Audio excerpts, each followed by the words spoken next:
Hello guys, how are you? Welcome to Code Curious YouTube channel. आज हम लोग बात करने वाले हैं एक्सेप्शन पे और एक्सेप्शन हैंडलिंग पे। कुछ हम लोग पढ़ चुके थे लास्ट लेक्चर में, तो उसके आगे हम लोग फर्दर स्टार्ट करते हैं। तो सबसे पहले मैंने काफ़ी थ्योरेटिकल पार्ट काफ़ी कुछ कंप्लीट कर दिया है, ठीक है। अब हम लोगों को कंट्रोल फ्लो समझना है कि हमारे पास, मैंने बताया, एक्सेप्शन को हैंडल करने के लिए सबसे ज़रूरी क्या क्या हमें है। एक तो कीवर्ड अगर बताऊँ, ट्राई, ये याद कर लो कि ट्राई कीवर्ड होता है और कर्ली ब्रेसेस लगाएंगे जो बॉडी बनाएंगे, ठीक है। यहाँ पे तुम्हारा रिस्क की कोड रहेगा, ठीक है। ये तुम्हारा रिस्क की कोड है। यहाँ पे कोई भी रिस्क की कोड तुम्हें ऐसा लगता है कि यहाँ पे कोई ना कोई बग आ सकता है, ठीक है। बग कैसे कैसे आ सकता है मैं वो भी चीज़ बता देता हूँ आपको। कि जैसे कि मान लो अगर तुम्हें नल पॉइंटर एक्सेप्शन अगर कहीं आ रही है, ठीक है। आपने मान लो यहाँ पे क्लास बनाया, CLASS class, class A B बना लिया, ठीक है। इसका नाम ए बी दे दिया। इसके अंदर तुमने क्या किया, एक मेथड बनाया, मेथड M1 बना लिया, ठीक। ये तुमने M1 मेथड बना लिया। इसके अंदर तुम कुछ कोड लिख रहे थे, तो आपने क्या किया, स्ट्रिंग, या फिर यहाँ पे एक स्ट्रिंग लिया, स्ट्रिंग str, और इसको डिक्लेयर कर दिया या इक्वल टू नल कर दिया, ठीक है। यहाँ पे ऐसे, तो यार नहीं भी नल करोगे तो by default class level variable की वैल्यू इनिशियलाइज हो जाती है। क्या हो जाती है? ऑब्जेक्ट है तो नल हो जाता है, ठीक है। और वैसे अगर डाल भी दिया तो कोई दिक्कत नहीं। तो यहाँ पे मान लो आपने नल डाल दिया। अब यहाँ पे आपने कुछ, मान लो कोई स्ट्रिंग थी, कोई स्ट्रिंग पैरामीटर में आ रही थी, मान लो यहाँ पे भी लिख सकते हैं, कोई स्ट्रिंग थी s is equal to Rajiv, ठीक है, ऐसे करके था। और यहाँ पे आप क्या करने लगे, चेक करने लगे इफ ये यस जो है हमारा, ऐसे, एक मिनट। अब तुमने यहाँ पे कंपेयर करना शुरू कर दिया, इफ लगाया str डॉट इक्वल्स क्या है, एस के है, तो हम कुछ भी सिस आउट प्रिंट कर रहे हैं, सिस आउट कुछ भी प्रिंट कर रहे हैं। मान लो प्रिंट क्या है, str ही प्रिंट कर रहे हैं, ठीक है, ऐसे करके। अब देखो यहाँ कोड में क्या प्रॉब्लम है, क्या लग रहा है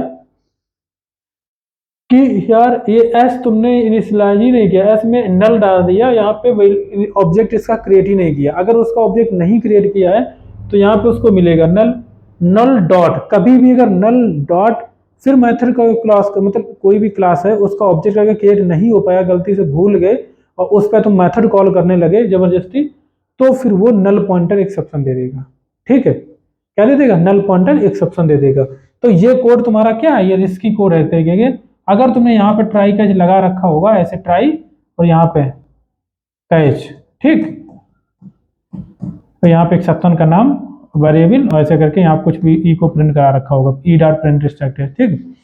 तो यहाँ पे क्या एक्सेप्शन आएगा, ये ब्लॉक आपका एग्जीक्यूट, यहाँ पे ये ब्लॉक तुम्हारा यहाँ पे फेल हो जाएगा, बग मार देगा तो नीचे चला जाएगा, कैच में जाएगा, कैच के बाद नीचे चला जाएगा। तो कहने का मतलब ये है कि इस तरीके कोड को हैंडल करना है, ठीक है।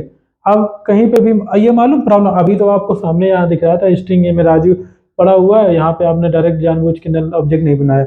बट क्या होता है कि मान लो यही स्ट्रिंग यहाँ पे ना होता, ये यहाँ पे पैरामीटर में आ रहा होता, ठीक है, पैरामीटर में आ रहा होता। अब किसी को क्या पता कि यहाँ पे कोई स्ट्रिंग जो पास कर रहा है कि नल, नल हो भी सकता है, नहीं भी, बंदा पता नहीं किसने मेथड यूज कर रहा हो। अब मेथड ये जो क्रिएट हुआ है इस क्लास को कोई भी बंदा यूज कर सकता है। आप डेवलपर हैं, आप भी यूज कर रहे हैं, कोई दूसरा बंदा और डेवलपर है वो भी यूज कर रहा है। मतलब साल 2 साल बाद कोई और डेवलपर आया, उसने कोई एप्लीकेशन बनाया, उसने हो सकता है वो आपके मेथड को यूज कर रहा हो, ठीक है। सेम मतलब कहने का ऐसा होता है कि बाद जो प्रोजेक्ट होता है, अगर उस प्रोजेक्ट पे अगर कोई सर्विस मान लो कोई कॉल कर रहा है, ठीक है, या हो सकता है एपीआई कॉल करके तुम्हारे मेथड को कॉल किया जा रहा है, ठीक है, तो वहां से डेटा आ रहा है, तो कहीं ना कहीं कोई भी प्रॉब्लम आ सकती है। तो कहने को तो ये चेक लगाते हैं। तो पहली बात तो हम कभी भी मेथड को जैसे कॉल इक्वल कर रहे हैं तो एक बार चेक भी कर लो चाहे तो, कि इफ एस्ट, यहाँ पे ये जो कंडीशन है मोस्टली हम लोग क्या करते हैं, इस तरीके का जब आता है कि पैरामीटर खुद नहीं, मान लो हमने खुद अगर क्रिएट नहीं किया है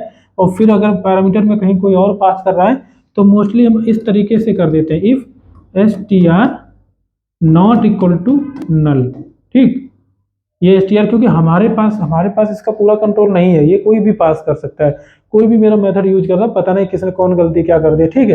तो हम मोस्टली क्या करते हैं, यहाँ पे चेक भी लगा लेते हैं, str not equal to null and str dot equals क्या करेंगे, इक्वल्स एस, फिर ये चेक करेंगे। तो यहाँ पे क्या हुआ, अब एक्सेप्शन आने का केस, एक्सेप्शन आने का कोई केस ही खत्म हो गया, यहाँ पे एक्सेप्शन आने का कोई चांसेस नहीं रहा, सारे चांसेस खत्म हो गए यहाँ पे, ठीक है। तो कहने को तो मोस्टली ये भी चेक करते हैं। अब कभी कभार ऐसा होता है कि मान लो लूप चला रहे हैं, आपको नहीं पता है कि एरे मान लो पैरामीटर में क्या आ रहा है, कोई मेथड मतलब m1 मेथड है, यहाँ पे कोई एरे पास कर रहा है, ठीक है, ठीक, एरे किसी ने पास कर दिया, ठीक, आपने लूप चलाया या गलती से कोई भी काम कर दिया और यहाँ पे आपने क्या कर दिया, एरे ऑफ 10 कर दिया, मतलब कोई भी वेरिएबल था, कोई भी वेरिएबल, या यहाँ से वेरिएबल भी आ रहा था, या यहाँ पे मान लो इंट x है ऐसे करके, ठीक है, x=10 है, यहाँ पे x आपने कर दिया, यानी कि एरे के x पॉइंटर पे जो भी वैल्यू है वो निकाल करके हमें दे दो, ठीक है, इंट नम में, ठीक, आपको नम वेरिएबल मान लो लिया, इंट नम में ये वैल्यू असाइन करनी है, इसको साफ लिख दो थोड़ा, इंट नम में तुमने कुछ वैल्यू निकालनी है एरे से, किस इंडेक्स की, 10 इंडेक्स से तुमने निकाले, और बाई चांस एरे का साइज जो पास किया है उसका एरे का साइज 8 है हो सकता है, ठीक है। अगर साइज 8 है मान लो और आपने 10 पास कर दिया तो ये कोड रिस्की हो गया ना, तो इसको भी क्या ट्राई ये ब्लॉक के अंदर, ट्राई के अंदर रखेंगे। तो इस तरीके के जो मतलब मतलब क्या कहते हैं, कोई भी पैरामीटर, ऐसा बहुत सी ऐसी सिचुएशन आके हैं, बहुत सारा कोड लिखा है, तो वहाँ पे हम रिस्की कोड जहाँ पे भी लगे ट्राई कर डाल दो। मोस्टली मैं बताऊँ, अगर पहली बात तो रिस्की नहीं भी होता लगता है तो भी मोस्टली ट्राई कैच के अंदर ही लिखते हैं। अगर कोई डेटाबेस कॉल कर रहे हैं ना, कोई एपीआई कॉल कर रहे हैं, या कंट्रोलर लेयर है, सर्विस लेयर है, तो कंट्रोलर लेयर पे सर्विस लेयर को कॉल करें, उससे पहले ट्राई कैच लगा देते हैं। तो इसको हैंडल करना बहुत, मतलब कोई पता नहीं होता कब क्या हो जाए, है ना। रियल लाइफ में वहाँ पे जो रियल कोडिंग में जो आते हैं प्रोजेक्ट में, तो ट्राई कैच लगाते ही लगाते हैं, ठीक है। तो इस तरीके के, तो यहाँ पे नल पॉइंटर आ जाता है एरे में, नहीं sorry, index out of bound exception आ जाता है, क्यों, इंडेक्स आपने ज़्यादा दे रखा है, उतना साइज नहीं है। तो इस तरीके से ये रिस्की कोड होता है, ठीक। कहाँ डालोगे, ट्राई और बॉडी बनाओगे इसकी, इसके अंदर रिस्की कोड डालोगे, फिर कैच लिखोगे, कैच एक ये कीवर्ड हो गया, ये कीवर्ड याद रखना है, फिर इसके अंदर एक्सेप्शन, कोई भी एक्सेप्शन होगी, ये भी एक्सेप्शन एक क्लास है, ये भी डाल सकते हो, और मोस्टली यही डालते ही हैं लोग, ठीक है, ज़्यादा से ज़्यादा यही क्लास यूज होती है, क्योंकि ये एक ऐसी क्लास है कि पेरेंट क्लास मान सकते हैं, क्योंकि रन टाइम एक्सेप्शन इसके नीचे होती है। मोस्टली जितनी भी रन टाइम एक्सेप्शन आने वाली होती हैं और checked exception, unchecked exception mostly जो होती है वो ये रैप कर लेता है, ठीक है। थ्रोवेल बहुत कम यूज होता है, ठीक है, थ्रोवेल तो सबसे इससे भी बड़ा मतलब है बाप, इसका भी पेरेंट है, ठीक है, इसका भी बाप है, तो कहने को वो कम ही यूज करते हैं, एक्सेप्शन क्लास का यूज करते हैं, बट एग्जैक्ट यूज करोगे ज़्यादा अच्छा रहेगा, ठीक है। तो आपने एक्सेप्शन दे दिया, फिर यहाँ पे आ गए, ठीक। इसके बाद में इसका ब्लॉक दोगे, यहाँ पे आप कुछ प्रिंट करा दो, जो भी प्रिंट कराना है, फिर बाद में नीचे आ जाओ, ठीक, ये लाइन जो होगी वो कंप्लीट हो जाएगी। एक तो ये हो गया ब्लॉक, ठीक है। एक और तुम्हें बताते हैं, एक तरीका और है, या तो एक तो, अब एक चीज बताता हूँ इसी में, नहीं, हाँ इसमें बताता हूँ, पहले कंप्लीट कर दें इसको। यहाँ पे मान लो तुम्हारा लाइन कोड लिखा हुआ है, स्टेटमेंट 1, ठीक है, स्टेटमेंट 2, स्टेटमेंट ऐसे करके डॉट डॉट डॉट लाइनें लिखी हुई है, ठीक है। यहाँ पे भी कुछ लिख दिया है तुमने स्टेटमेंट, ठीक, 3 कर दिया है, ठीक, और यहाँ पे कुछ स्टेटमेंट लिखे हैं 4, फिर 5, ठीक, स्टेटमेंट पूरा लिख रहे। तो ये तुम्हारा इस तरीके का है कोड, ठीक। अगर मान लो यहाँ से कोड एग्जीक्यूशन शुरू हुआ और इस लाइन पे एक्सेप्शन आ गया, यहाँ पे क्या आ गया, एक्सेप्शन आ गया, ठीक, यहाँ पे कोई एक्सेप्शन आ गया इस लाइन पे, तो यहाँ पे अगर आप प्रिंट करोगे, इतना ही कोड है मान लो, तो क्या कैसे एग्जीक्यूशन क्या होगा, इस लाइन पे अगर फर्स्ट लाइन पे एक्सेप्शन आ गया तो क्या होगा, फर्स्ट लाइन तो प्रिंट ही नहीं होगी, ठीक है। इससे पहले भी मान लो स्टेटमेंट कोई और था, 0 लाइन थी, ठीक है, तो स्टेटमेंट 0 वाला चला, फिर 1 लाइन पे एक्सेप्शन आ गया, यानी कि जो आउटपुट आएगा तुम्हारा, तो कौन कौन लाइन एग्जीक्यूट होंगी वो मैं बताना चाह रहा हूँ, ठीक है। यहाँ पे तो क्या कौन कौन सी लाइन एग्जीक्यूट होंगी, ये तुम्हारा जीरो लाइन है, तो जीरो लाइन प्रिंट हो जाएगी क्योंकि इससे बाद में एक्सेप्शन आई है, ठीक है। तो यहाँ पे statement zero number line execution होगा, ये लाइन यहाँ पे जो भी प्रिंट होगा तो प्रिंट हो जाएगा। स्टेटमेंट वन जो है, ठीक, स्टेटमेंट वन पे क्योंकि एक्सेप्शन आई तो इसका तो कुछ यहाँ पे रिजल्ट आएगा नहीं, ठीक है। स्टेटमेंट टू एग्जीक्यूट होगा नहीं, इसके आगे जितने होंगे वो कोई भी एग्जीक्यूट नहीं होगा। फिर डायरेक्ट अगर एक्सेप्शन, अगर जो भी एक्सेप्शन यहाँ पे आई है वो एक्सेप्शन यहाँ पे ऑब्जेक्ट दे रखा है आपने, क्योंकि ये ऑब्जेक्ट क्रिएट होता है जब भी एक्सेप्शन अगर होती है वहां पे एक ऑब्जेक्ट क्रिएट होता है, ठीक है, उस एक्सेप्शन टाइप का। अगर वो एक्सेप्शन यहाँ पे रैप हो सकती है, मतलब ये इस या तो फिर से जो एक्सेप्शन यहाँ अकर हुई है, मान लो एरिथमेटिक एक्सेप्शन अकर हुई तो यहाँ पे एरिथमेटिक डालो, या उसका पेरेंट भी डाल दो यहाँ, ठीक है, पेरेंट क्लास हो। आपको पता है पॉलीमॉर्फिज्म के थ्रू और चाइल्ड क्लास का ऑब्जेक्ट पेरेंट क्लास में असाइन हो सकता है, ठीक है।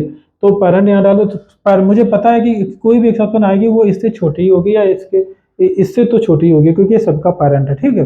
तो यहाँ पे एक्सेप्शन डालिए तो इसका मतलब यहाँ पे अगर ये मैच कर गया एक्सेप्शन या उसका पेरेंट यहाँ पे, अगर यहाँ पे पेरेंट मिल जाता है तो फिर इस एग्जीक्यूट इसके अंदर आएगा, तो स्टेटमेंट कौन सा, स्टेटमेंट थ्री एग्जीक्यूट होगा, ठीक है। इसके अंदर थ्री होगा, और भी अगर होंगे स्टेटमेंट मान लो, अब और नहीं डालेंगे क्योंकि यहाँ पे फोर डाल रखा है, ठीक है, थ्री एग्जीक्यूट होगा। फिर इसके बाद में स्टेटमेंट फोर एग्जीक्यूट हो जाएगा, ठीक, क्योंकि एक्सेप्शन हैंडल था, ठीक, फोर और स्टेटमेंट फाइव, और इसके नीचे जितने भी स्टेटमेंट होंगे वो सारे यहाँ पे प्रिंट हो जाएंगे। तो ये हमारा इस तरीके का फ्लो चलेगा, ठीक है।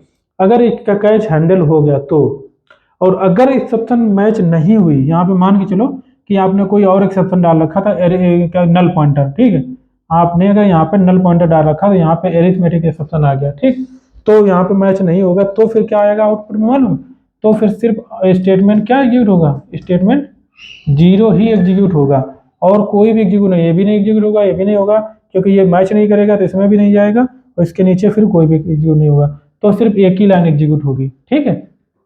अगर ये मैच नहीं करता है तो ये होता है, ठीक।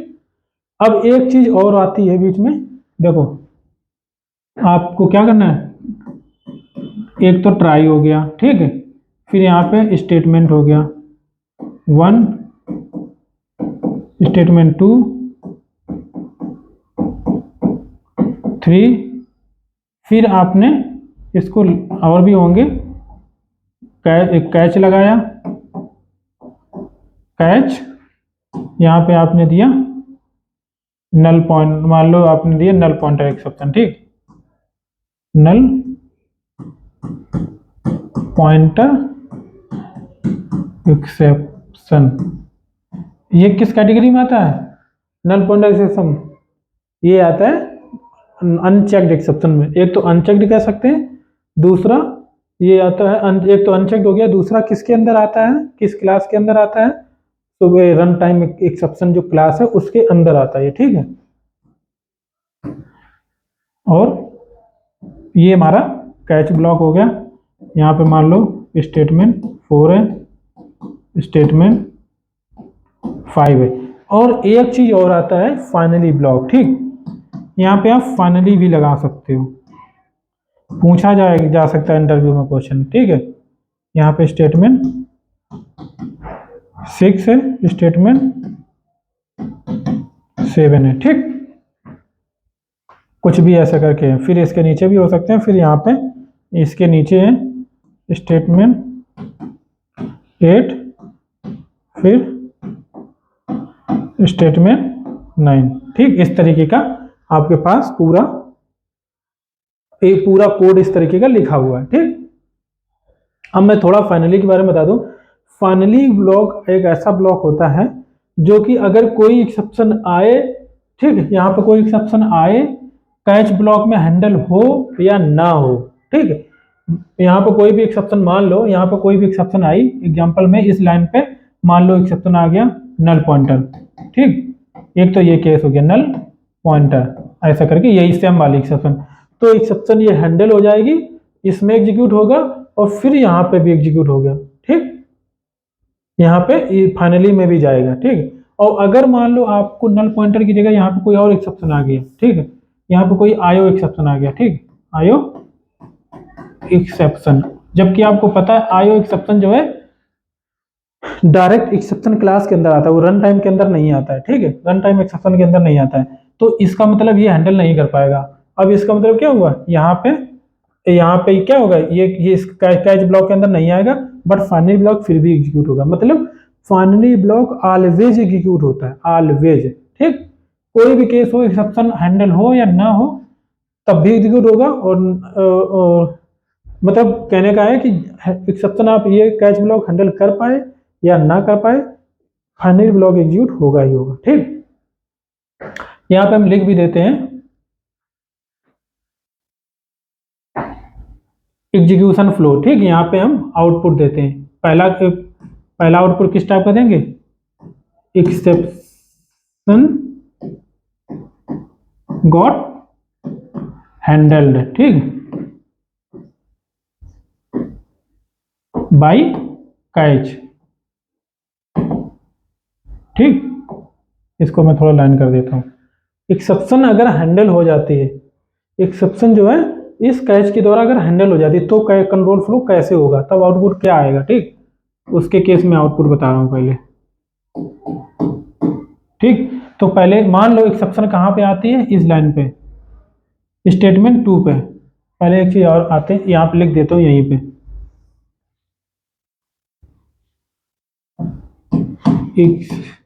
एक्सेप्शन अकर एट स्टेटमेंट 2 पे, ठीक, यहाँ पे एक्सेप्शन अकर होती है, तो आउटपुट क्या आएगा, क्या आएगा आउटपुट, आप बताना। इस लाइन पे अगर एक्सेप्शन अकर हुई है तो सबसे पहले क्या आएगा, स्टेटमेंट 1 प्रिंट होगा, स्टेटमेंट 1 प्रिंट होगा। 2 पे चूंकि एक्सेप्शन आया तो एक्सेप्शन 2 भी लाइन प्रिंट नहीं होगी, 3 भी लाइन प्रिंट नहीं होगी, कैच ब्लॉक जो है हमारा, कैच ब्लॉक ने क्या कर लिया है, exception got handle bye catch, मतलब एक्सेप्शन कैच ने हैंडल कर लिया, तो इसका मतलब कैच ब्लॉक के अंदर जाएगा स्टेटमेंट 4, स्टेटमेंट 5, दोनों प्रिंट होंगे 4 और 5। और ये मैंने बताया ये सदाबहार है एक तरीके से, कोई भी मौसम हो, कोई भी सीजन हो, सर्दी गर्मी बरसात सभी में एग्जीक्यूट होता है, ठीक है। तो इसका मतलब यहाँ पे स्टेटमेंट 6 भी कर दो और स्टेटमेंट 7 भी कर दो, तो ये आउटपुट आपका रिजल्ट आएगा, ठीक है। अब दूसरा केस,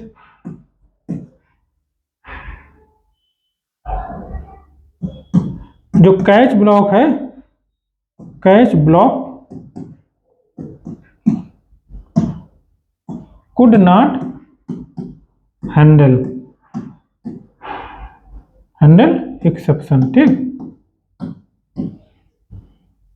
आई बीच में भूल गया, कोई दिक्कत नहीं है, देख लेना आई, चलो ठीक है, ठीक है।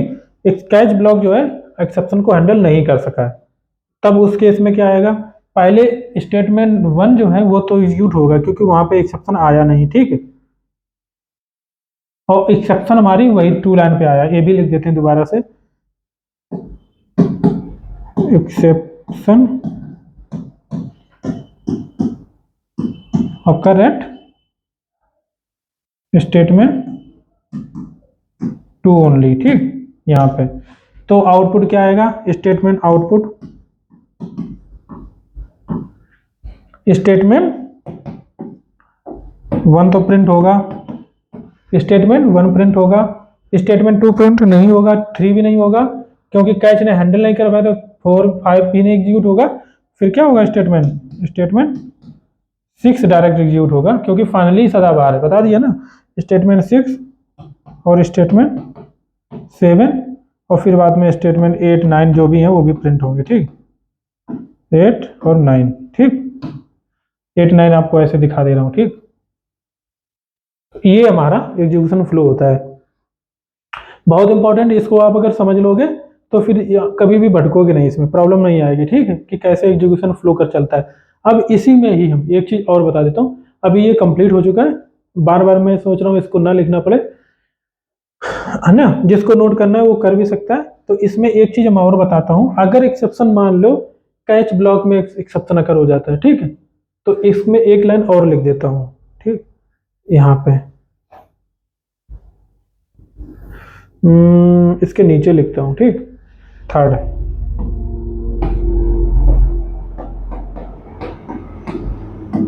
एक्सेप्शन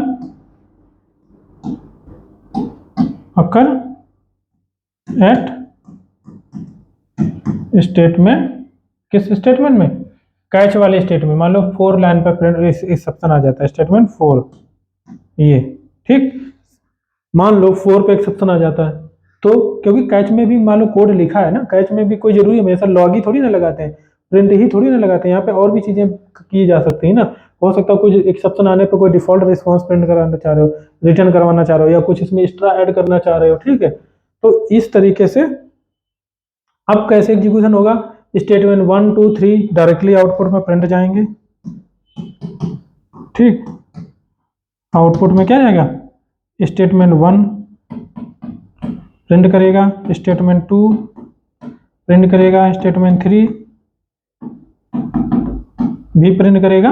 अब स्टेटमेंट 3 प्रिंट करेगा, इसके बाद में 4 पे आएगा, 4 में क्या हो गया, एक्सेप्शन अकर हो गया, यहाँ पे 4 में क्या हो गया, एक्सेप्शन अकर हो गया, यहाँ पे एक्सेप्शन अगर हो गया तो इसका मतलब ये तो प्रिंट करेगा नहीं, ये भी नहीं प्रिंट करेगा, और एक्सेप्शन मैंने अकर करवा दी है 4 पे, ठीक है, मैं ये सोच रहा हूँ यहाँ पे कोई एक बीच में और लाइन होती तो ज़्यादा अच्छा रहता, ठीक है, नहीं, इसको अगर बिगाड़ेंगे तो सारा कुछ बिगड़ जाएगा, ठीक है, तो कहने का मतलब स्टेट अगर 4 पे एक्सेप्शन आया, मैं एक काम करता हूँ, हाँ 4 पे अगर एक्सेप्शन आया तो 4 वाले पे क्योंकि एक्सेप्शन आया है, ठीक है, एक काम करते हैं, मैं 4 नहीं 5 पे कर देता हूँ, मैं सोच रहा हूँ कुछ ना कुछ उसमें भी प्रिंट कराऊँ ना, तभी थोड़ा सही लगेगा, ठीक है, ये तो इफ एक्सेप्शन कहाँ पे आया, 5 लाइन पे एक्सेप्शन आया, ठीक है, 5th पे आया तो 4 लाइन तो प्रिंट कर देगा, किस लाइन को, 4th को, statement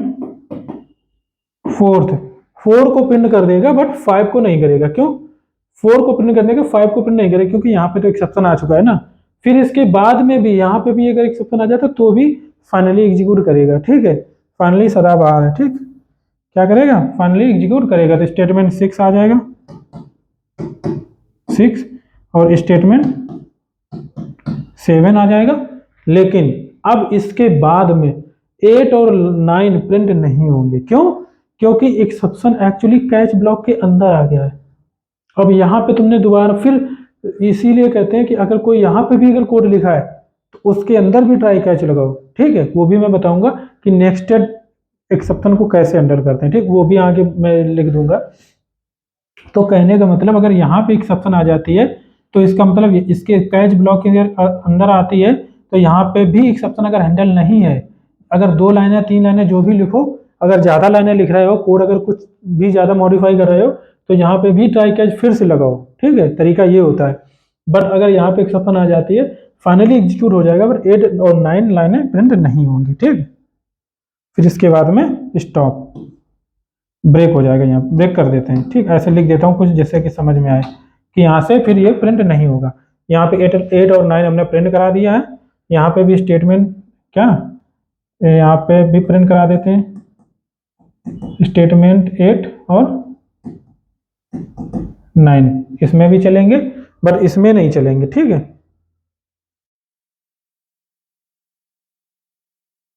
got handle by catch, catch block could not handle exception, ठीक, लेकिन यहाँ पे मैंने कुछ गलत बताया, एक कैच ब्लॉक क्योंकि could not handle exception, exception occur at statement 2, ठीक है, जबकि कैच ब्लॉक हमारा एक्सेप्शन हैंडल नहीं कर पाया था ना, मैंने इसमें भी गलती कर दिया, जब कैच ब्लॉक एक्सेप्शन हैंडल नहीं कर पाया तो 4 5 तो नहीं आएगा, 1 आएगा, और 4 5 नहीं आएगा, बिल्कुल नहीं आएगा, फिर 6 7 आ जाएगा, 6 7 आ जाएगा, बट 8 9 यहाँ पे भी नहीं आएगा, ठीक है, क्यों, क्योंकि कैच ब्लॉक ने एक्सेप्शन हैंडल नहीं कर पाया ना, ये कैच ब्लॉक ने, अगर कोई भी यहाँ पे एक्सेप्शन अगर होती है और अगर एक्सेप्शन हैंडल नहीं कर पाता है कैच ब्लॉक, तो फिर ये वाला एग्जीक्यूट होगा बट इसके आगे फिर ब्रेक हो जाएगा, मतलब ये इसके आगे जो है आपका फ्लो, अब नॉर्मल फ्लो नहीं चल पाएगा, वो अब नॉर्मल हो जाएगा, मतलब वहां से तुरंत एकदम एक्सेप्शन थ्रो हो जाएगी, ठीक है, फिर इसके आगे कोई भी स्टेटमेंट नहीं चलेगा, तो ये मैंने ध्यान नहीं दिया था कि यहाँ पे क्या क्या मैंने लिखा है, ठीक है। Catch block could not handle exception, तो यहाँ पे ये जो है 7 तक जाएगा, 7 पे जाएगा, 8 9 नहीं जाएगा, यहाँ पे सीधे कर दो ब्रेक, ठीक। इसी प्रकार जब कैच के अंदर एक्सेप्शन आई तब भी कोई हैंडल नहीं कर पाया रहा, तब भी ये ब्रेक हो जाएगा, ठीक, ये ब्रेक हो गया। अब फाइनली के अंदर भी एक्सेप्शन आ सकता है, ऐसा कुछ नहीं, फाइनली ब्लॉक के अंदर कुछ आपने गलत तरीके से कर दिया कोड तो यहाँ पे भी एक्सेप्शन आ जाएगा, आ सकता है। तो इस तरीके से अगर यहाँ पे भी एक्सेप्शन आता है और यहाँ पे अगर हैंडल हो चुकी थी तो फिर उस हिसाब से चलो यहाँ पे जाएगा, फिर यहाँ पे एक्सेप्शन आ जाएगा, फिर भी ये नहीं चल पाएगा, ठीक। इस तरीके का ये चलता है। अब एक बार और बता देता हूँ, अगर यहाँ पे भी एक्सेप्शन आ जाता है, मान लो 7 लाइन पे एक्सेप्शन आ जाता है, तो कैच ने अगर एक्सेप्शन हैंडल कर रखी है तो 1 2 3 4 5 जाएगा, फिर 6 जाएगा, 7 को नहीं यूज करेगा, फिर 8 9 को भी नहीं एग्जीक्यूट करेगा। क्यों? क्योंकि यहाँ पे एक्सेप्शन आया, कोई हैंडल एक्सेप्शन नहीं है, ठीक है। तो ये सारा कुछ होता है कंट्रोल फ्लो में। अब अगर मान लो, एक बात बताऊं, अगर मान लो यहाँ पे रिटर्न स्टेटमेंट लगा हुआ है, ठीक, मान लो इसमें, इसी में कहीं रिटर्न स्टेटमेंट लगा रखा आपने, क्या मैं दोबारा लिखूं इसको? वैसे भी इसको कौन सा हमें यूज करना है दोबारा, ठीक है, इसी में लिखते हैं। मान लो ये आपने कोड लिखा, तो यहाँ पे एक एक रिटर्न स्टेटमेंट लगा रखा है, ठीक। नहीं, ये सही नहीं लग रहा मुझे, यहाँ पे हेडिंग डालता हूँ, रिटर्न वीएस फाइनली, ठीक। ये बताता हूँ, मान लो आपका यहाँ पे एक ट्राई बना है, ठीक, यहाँ पे आपके कोई स्टेटमेंट है 1 2 3 और फिर यहाँ पे रिटर्न है, मान लो कुछ भी 10 है, ऐसा करके आपने रिटर्न करवा रखा। फिर आपका कैच ब्लॉक है, कोई भी एक्सेप्शन दे रखा है, ठीक, ये कैच ब्लॉक है। यहाँ पे आपका कोई भी है स्टेटमेंट 4 है, 5 है, फिर आपने यहाँ पे फाइनली दे रखा है, ठीक। यहाँ पे कोई स्टेटमेंट है 6 7 और ये क्लोज है तुम्हारा, ठीक, इस तरीके के। अब यहाँ पे अगर रिटर्न स्टेटमेंट मान लो, हाँ, कोई भी एक्सेप्शन नहीं आती, मान के चलते हैं कोई भी एक्सेप्शन नहीं आई, ठीक। अगर कोई भी एक्सेप्शन नहीं आई तब तो फिर कोई दिक्कत नहीं, तब तो फिर रिटर्न कर जाएगा, ठीक है। कि अगर बट अगर कोई भी एक्सेप्शन अकर हो गई, मान लो इस लाइन पे, ठीक, एक्सेप्शन अकर हो गई यहाँ पे सेकेंड लाइन नंबर 2 पे, अगर कोई भी एक्सेप्शन अकर हो गई, ठीक। अगर लाइन नंबर 2 पे एक्सेप्शन अकर हो जाती है बाई चांस, तो लाइन नंबर 3 एग्जीक्यूट होगा नहीं, ठीक है, ये भी एग्जीक्यूट नहीं होगा, ये भी एग्जीक्यूट नहीं होगा। क्यों? क्योंकि यहाँ पे एक्सेप्शन आ गया।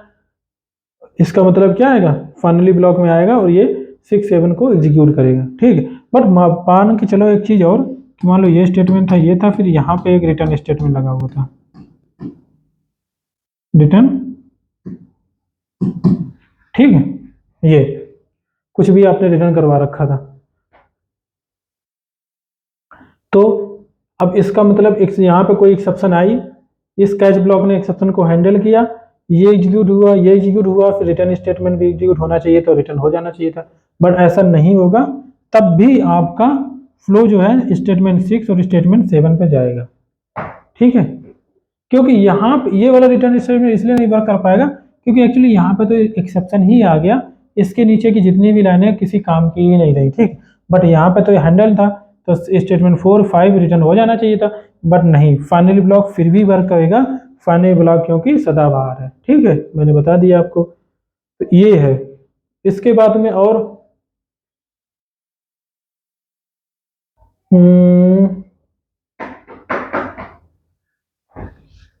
इसके अलावा एक चीज और आती है कि मान लो तीनों में रिटर्न स्टेटमेंट है, ठीक, रिटर्न स्टेटमेंट तीनों जगह है, यहाँ पे भी रिटर्न स्टेटमेंट है, यहाँ पे भी रिटर्न स्टेटमेंट है, और यहाँ पे भी रिटर्न स्टेटमेंट है। मान लो यहाँ पे 2 रिटर्न कर रहा है, ठीक है, यहाँ पे 5 है, यहाँ पे 10 है। तो अब बताओ, पहले स्टेटमेंट यहाँ पे कोई बग आया, ठीक है, यहाँ पे कोई एक्सेप्शन आया, और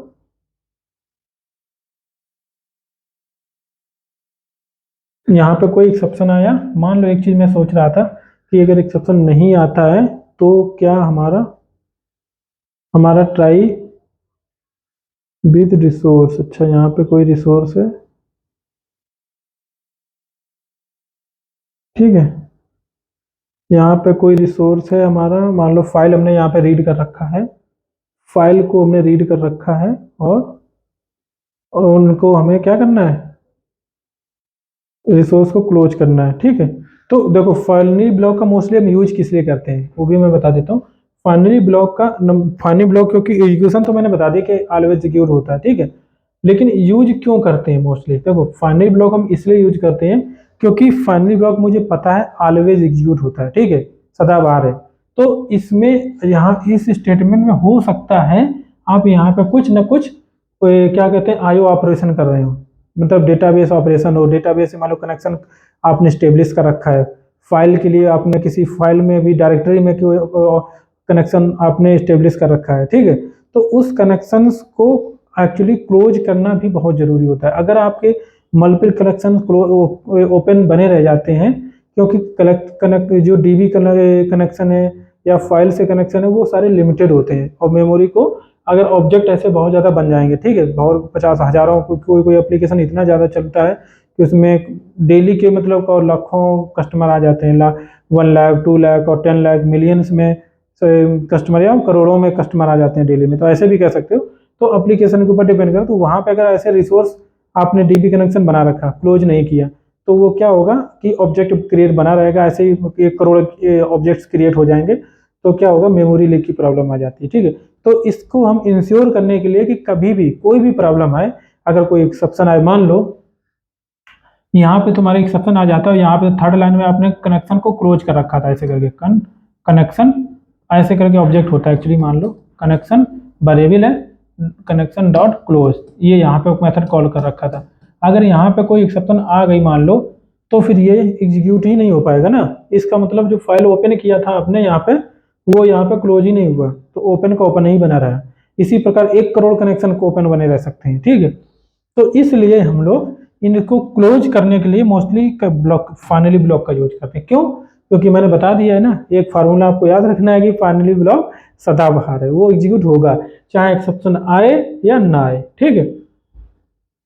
तो इसमें क्या है, मान लो यहाँ पे भी एक, अब मैं बताना, अब आगे स्टेप पे चलते क्या हम बताना चाह रहे थे कि एक तो यहाँ पे मान लो रिटर्न स्टेटमेंट है, यहाँ पे एक रिटर्न स्टेटमेंट है, यहाँ पे भी एक रिटर्न स्टेटमेंट है। अब मान लो कोई एक्सेप्शन अगर नहीं हुआ, ठीक है, कोई भी एक्सेप्शन नहीं आया, तो मैंने कहा कि फाइनली ब्लॉक एग्जीक्यूट होता ही होता है, बोला ना। तो इसका मतलब यहाँ पे एग्जीक्यूशन होगा, यहाँ पे एग्जीक्यूशन होगा, यहाँ पे एग्जीक्यूशन होगा, है ना। यहाँ पे मैंने आपने यहाँ पे रिटर्न स्टेटमेंट लगा रखा है, यहाँ पे रिटर्न अगर एक्सेप्शन नहीं आए तो इसका मतलब रिटर्न हो जाना चाहिए, नहीं, फाइनली ब्लॉक पहले एग्जीक्यूट होगा फिर ये वाला वैल्यू रिटर्न होगा, ठीक है। मतलब ये एग्जीक्यूट होगा, मतलब फाइनली में फिर भी जाएगा। तो अगर यहाँ पे कोई प्रॉब्लम होती भी है तो अभी हम इसको ये वाले को जरूर मैं प्रैक्टिस करूंगा, ठीक है, थोड़ा, क्योंकि मोस्ट इंपॉर्टेंट पार्ट है और इंटरव्यू में ये क्वेश्चन पूछा जाता है, इसलिए मैंने इसको डिस्कस करना चाहा कि अगर तीनों जगह स्टेटमेंट है, मान लो पहला तो एक्सेप्शन नहीं आता, वो केस हो गया, ठीक है, इसको जस्ट अभी हम प्रैक्टिस करेंगे, ठीक है। दूसरा, अगर मान लो एक्सेप्शन आ जाता है, ठीक, एक्सेप्शन यहाँ पे अकर हो जाता है, इसके बाद में ये तो व्यर्थ चलिए, ये यहाँ पे तो लाइन एग्जीक्यूट नहीं होगा, कैच ब्लॉक में जाएगा, फिर फाइनली में जाएगा, यहाँ का अब एक चीज बताओ, कैच का भी रिटर्न स्टेटमेंट है, फाइनली में भी रिटर्न स्टेटमेंट है, तो कैच वाला रिटर्न स्टेटमेंट वर्क करेगा, फाइनली वाला वर्क करेगा, ठीक है। ये क्वेश्चन पूछा जाता है मोस्टली। और इसके अलावा कि यहाँ पे रिटर्न स्टेटमेंट है, मान लो अगर एक्सेप्शन नहीं आया तो फिर ये वाला एग्जीक्यूट करेगा, ठीक। ये एक मिनट देना, राजीव। हाँ राजीव, और मिला और रिसीव नहीं। सॉरी।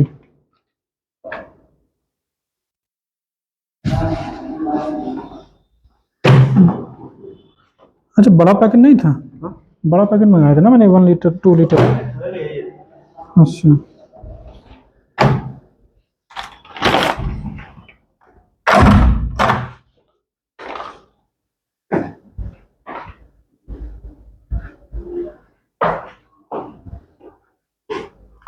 ठीक है, डिलीवरी बॉय आ गया था एक्चुअली। ठीक है, तो फिर हम लोग शुरू करते हैं।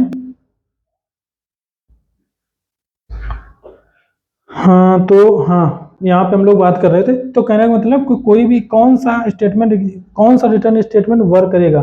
दो केस हो गए, एक तो एक्सेप्शन अकर हो गया तो कैच ब्लॉक में जाएगा, फिर रिटर्न स्टेटमेंट में जाएगा। तो कैच ब्लॉक वाला रिटर्न स्टेटमेंट वर्क करेगा या फिर ये वाला वर्क करेगा।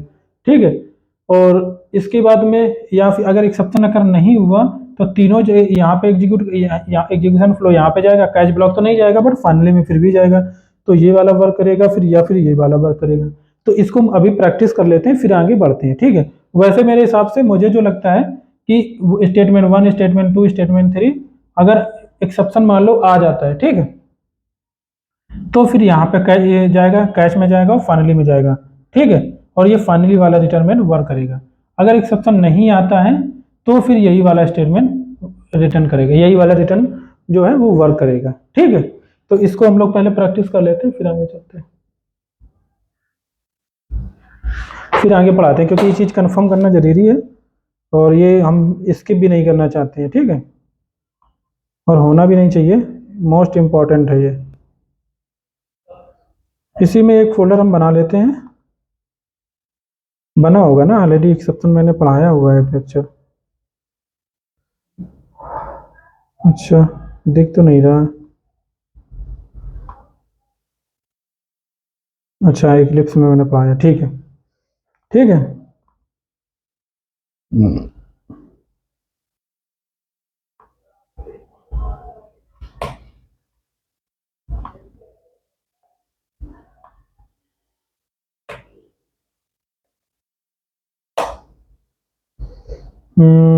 क्या करते हैं, प्रिंट लगाते हैं सिंपली। ठीक है, सिस आउट लगाते हैं, सॉरी। ठीक है, यहाँ पे वैसे ही लिखते हैं स्टेटमेंट 1,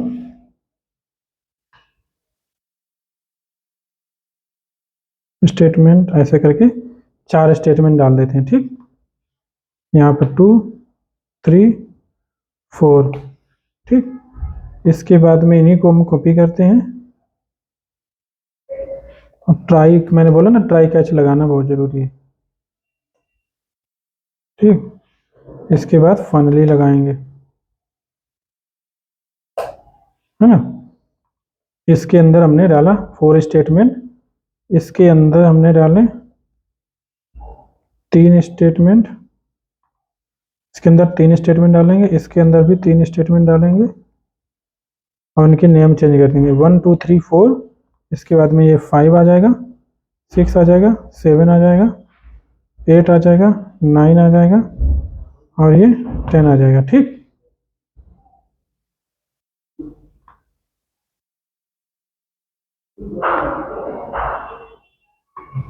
मान के चलो यहाँ पे कोई रिटर्न स्टेटमेंट लगा हुआ है। ठीक, हमने यहाँ पे रिटर्न 10 कराया हुआ है।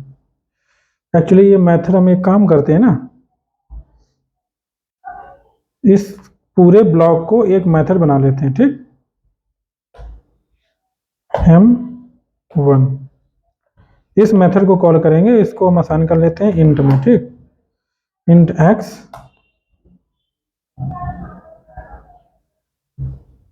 और यहाँ पे हम सिस आउट लगा देते हैं और यहाँ पे हम x को प्रिंट करा देते हैं। ठीक है, x को प्रिंट करा देते, जिससे कि जो भी वैल्यू आएगी हम इसको यहाँ पे प्रिंट करा लेंगे। ठीक है,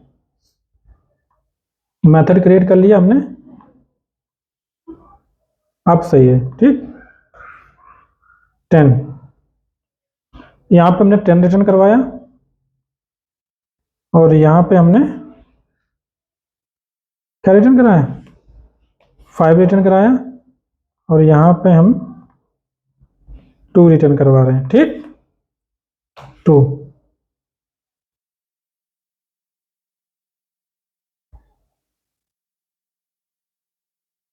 यहाँ पे क्या दे रहा है प्रॉब्लम,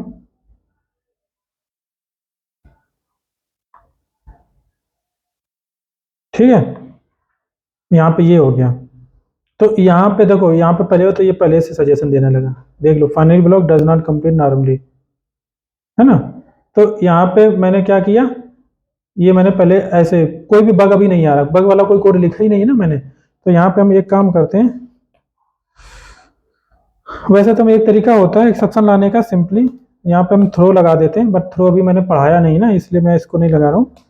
यहाँ पे एक काम करता हूँ, जानबूझ के कोई एक्सेप्शन अकर कर देते हैं, ठीक है, कि हम int y is equal to arithmetic expression कर देते हैं, y इज इक्वल टू मान लो 10 डिवाइड बाई 0 कर देते हैं, ठीक है, ऐसे करके ये लाइन क्या होगी, ये लाइन एक्सेप्शन को अकर करेगा, ठीक है।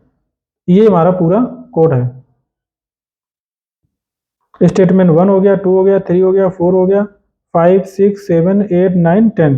तो सबसे पहले हम क्या करते हैं, इसको कमेंट कर देंगे, पहले मेरा कोड नॉर्मल चलना चाहिए, ठीक,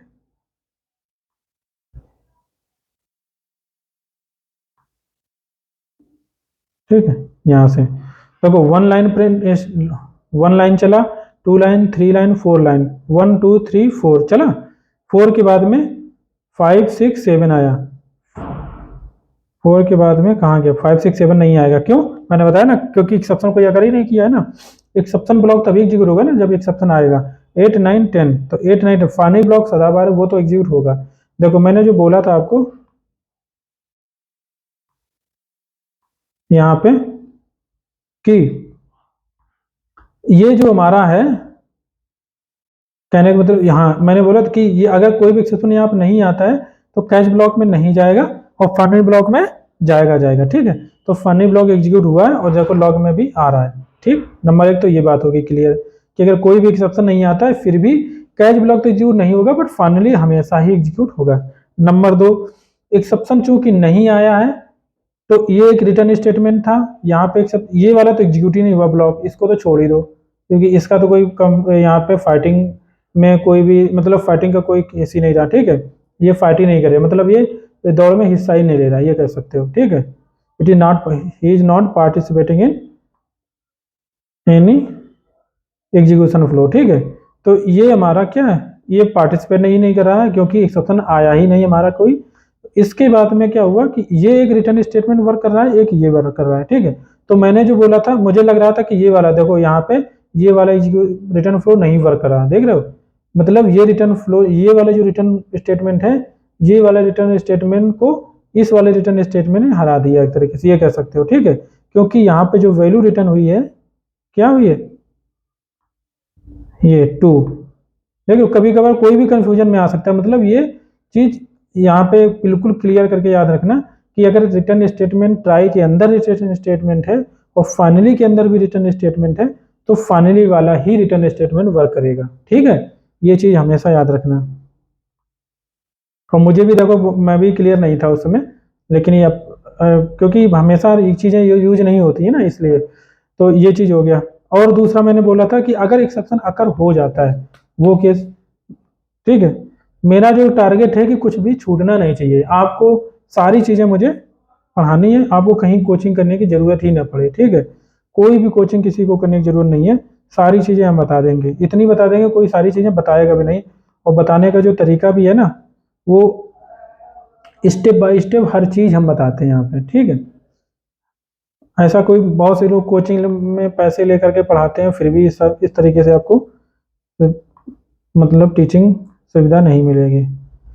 तो हम इसको रन कराते हैं एक बार। अब क्या हुआ, यहाँ पे एक्सेप्शन आ गया और यहाँ पे रिटर्न स्टेटमेंट। अब इसका मतलब क्या हुआ, यहाँ पे एक्सेप्ट, ये देखो एक्सेप्शन यहाँ आकर होगा तो 3 4 तो एग्जीक्यूट होगा ही नहीं, ठीक है, ये भी क्लियर हो गया। लेकिन ये वाला वर्क करेगा 5 6 7, ये वाला 5 6 7 जो है ये वाले प्रिंट होंगे, बट ये रिटर्न स्टेटमेंट जो लगा, देखो अब ये वाला आ गया फाइट में, ये रिटर्न स्टेटमेंट फाइट में आ गया और ये रिटर्न स्टेटमेंट फाइट में आ गया। अब मुझे लगता है कि यही फाइनली वाला ही जीते फिर भी, ठीक है, क्योंकि जो मैंने देखा कि इस रिटर्न स्टेटमेंट ने इस वाले को हरा दिया था, ठीक है, इस फाइट में ये जीत गया था फाइनली वाला, जबकि कोई एक्सेप्शन भी नहीं आया था।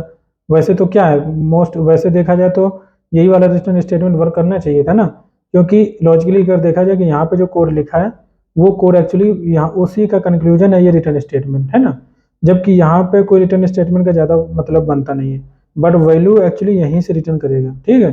तो इसका मतलब अगर ये वाली इस लॉजिक का अगर कोई रिटर्न वैल्यू देनी है, अगर रिटर्न स्टेटमेंट में देनी तो यहाँ फाइनली में ही दो, ठीक है। अगर रिटर्न फाइनली में भी रिटर्न स्टेटमेंट लग रहा है, ठीक है, तो वो इस यहाँ पे कोई वेरिएबल बना के यहाँ से रिटर्न करवा दो। तो इस ये हो गया। अब देखते हैं, फिर रन कराते हैं इसको, कौन कौन जीतता है कैच और फाइनली में से, ठीक, रिटर्न के केस में। भाई अभी भी 2 ही जीता, देखा, मतलब फाइनली ब्लॉक जो है, फाइनली ब्लॉक का जो रिटर्न स्टेटमेंट है वो सभी को डिफीट कर रहा है इस समय, ठीक है, सभी को डिफीट कर रहा है, चाहे ट्राई का रिटर्न स्टेटमेंट हो चाहे कैच का रिटर्न स्टेटमेंट हो, फाइनली में अगर रिटर्न स्टेटमेंट लगा दिया तो वो सभी को डिफीट कर रहा है। हमेशा देखो 2 वैल्यू प्रिंट हो रही है, ठीक है।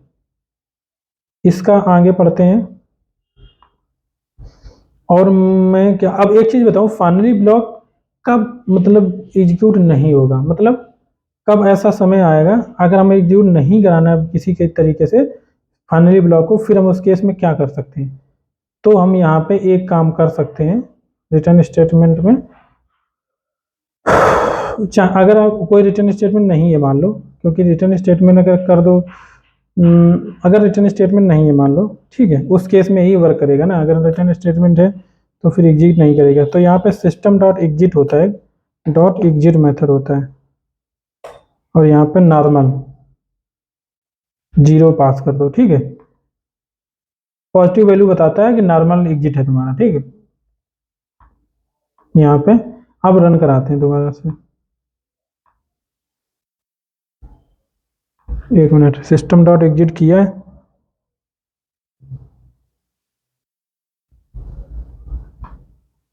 ये देखते हैं ये वर्क करेगा। अच्छा अभी भी ये वर्क कर रहा है सिस्टम स्टेटमेंट, एक माइनस पास करते हैं, अच्छा इसमें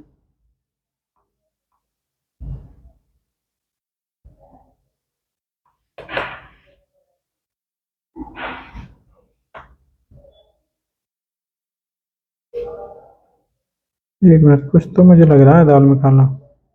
1 2 3 1 2 5 6 7 यहाँ पे, अच्छा यहाँ पे एक्सेप्शन अकर हो जा रहा है ना, सॉरी, क्योंकि जब एक्सेप्शन अकर हो जाएगा तो फिर ये वाला एग्जीक्यूट ही नहीं होगा ना, ये लाइन ही जाएगा नहीं, तो फिर उसका कोई मतलब ही नहीं है।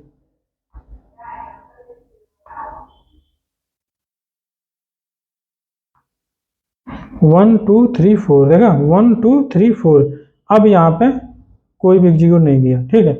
अगर आपको फाइनली में अगर कोई मान लो ट्राई कैच लगा हुआ है और एक्सेप्शन कोई आता है तो यहाँ पे भी एग्जिट डाल सकते हो, सिस्टम डॉट एग्जिट यहाँ पे भी कर सकते हो। और एक चीज़ बताऊँ, सिस्टम डॉट एग्जिट आगे के सारे स्टेटमेंट को ब्रेक कर देता है, तो फिर कहीं एग्जीक्यूशन नहीं जाएगा आपका। देखा, रिटर्न स्टेटमेंट में भी कुछ भी प्रिंट नहीं किया है, ठीक है।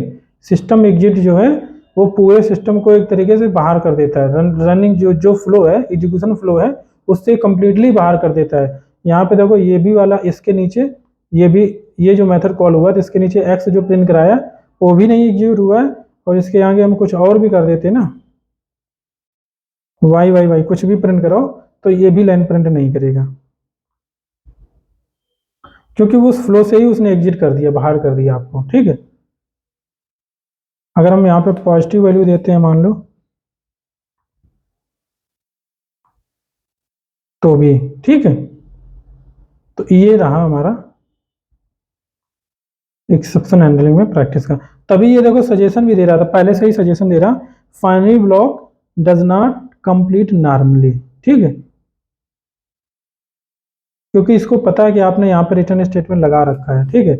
अगर रिटर्न स्टेटमेंट हटा दोगे तो फिर सही हो जाएगा, ये देखो, ठीक है। अब कोई यहाँ पे सजेशन नहीं दे रहा है, क्योंकि इस कोड, क्योंकि इसको कोड यहाँ पे लिखा गया इसी तरीके से आईडी में कि वार्निंग शो करना चाहिए, क्योंकि यहाँ पे आपने रिटर्न स्टेटमेंट यहाँ पे भी दे रखा है, ठीक, और यहाँ पे भी दे रखा है आपने, फाइनली में दे रखा है। आपको हो सकता है पता ना हो उस टाइम कि आप फाइनली, आप हो सकता है आप ये एक्सपेक्ट कर रहे हो कि 10 वाली वैल्यू रिटर्न होगी, बट एक्चुअली 10 वाली रिटर्न नहीं होगी, इसीलिए इक्लिप्स आईडी जो होता है वो आपको सजेशन दे रहा है, यहाँ पे देखना सजेशन दे रहा है कि देखो यहाँ पे सजेशन देना शुरू कर दिया, ठीक है। ये वार्निंग शो कर दिया उसने कि आपने जो रिटर्न स्टेटमेंट लगाया है वो गलत जगह लगाया है फाइनली में, ठीक है। आपने यहाँ पे भी लगाया है और यहाँ पे भी लगाया है, तो हो सकता है आप इसको, अगर आप चाहते हो कि नहीं नहीं हमने अपनी जानबूझ के लगाया, हमारे पास नॉलेज था, नॉलेज के हिसाब से लगाया, तो यहाँ पे सप्रेस वार्निंग कर दो, ठीक है। तो सप्रेस वार्निंग यहाँ पे मेथड लग जाएगा सप्रेस वार्निंग फाइनली, ठीक है। जो फाइनली में आपका रिटर्न स्टेटमेंट लगा है और फाइनली जो आपको वार्निंग दे रहा है उसको हम इग्नोर करते हैं, ठीक है। तो वो आपकी फाइनली जो वार्निंग थी वो इग्नोर होगी, देखो यहाँ से हट गया वो, ठीक है। ये इस तरीके से हमारा फ्लो चलता है। इससे हमारी वो भी चीज़ें क्लियर हो गई कि अगर मान लो इस लाइन पे एक्सेप्शन आ भी जाता है तो इसके नीचे की लाइन एग्जीक्यूट नहीं होती, फिर ये एग्जीक्यूट होगा जो मैच कर जाएगा। अब देखना एक चीज़ मैं और दिखा दूँ, यहाँ पे हम आईओ एक्सेप्शन डाल रहे हैं, ठीक, आईओ एक्सेप्शन डाल देते हैं, ठीक। हालांकि आईओ एक्सेप्शन चेक्ड एक्सेप्शन है, यहाँ पे वो नहीं डाल सकते हैं। ये मैं एक और एक्सेप्शन होता है EOF, क्योंकि ये सारी चेक्ड एक्सेप्शन है ना, इसलिए हम यहाँ पे कोई दूसरी डालते हैं, फाइल नॉट फाउंड एक्सेप्शन डाल देते हैं, ठीक है। फाइल नॉट फाउंड एक्सेप्शन, लेकिन catch file not found, file तो फाइल का फिर आ गया, फाइल भी एक्चुअली चेक्ड एक्सेप्शन है ना, तो मैं नल पॉइंटर डालता हूँ या इंडेक्स आउट ऑफ बाउंड डालता हूँ, ये अनचेक्ड है, ठीक, ये चलेगा। तो अब देखना ये हमारी एरिथमेटिक एक्सेप्शन देगा और यहाँ पर हमने इंडेक्स आउट ऑफ बाउंड डाल दिया, तो इसका मतलब ये वाला जो अभी मैं ये रिटर्न स्टेटमेंट हटा देता हूँ, इससे फालतू का कंफ्यूजन जाएगा, ठीक है। इसके बाद में हाँ, तो ये इंडेक्स आउट ऑफ ये हैंडल नहीं कर पाएगा कैच ब्लॉक जो है एक्सेप्शन को हैंडल नहीं कर पाएगा, ठीक है। तो हम इसको रन कराएंगे। अब नॉर्मल, अभी तो कोई बग दिखा रहा है, कंपाइल टाइम इशू दिखा रहा है, कहाँ पे है, अच्छा ये है, अच्छा ये वार्निंग मैंने लगा रखा ना ये, और अच्छा रिटर्न में कुछ नहीं डाला ना मैंने, सॉरी, रिटर्न हम कुछ भी कर देते हैं 1, ठीक, नॉर्मल कंपाइलेशन में बग हटाने के लिए कुछ भी रिटर्न कर दिया मैंने।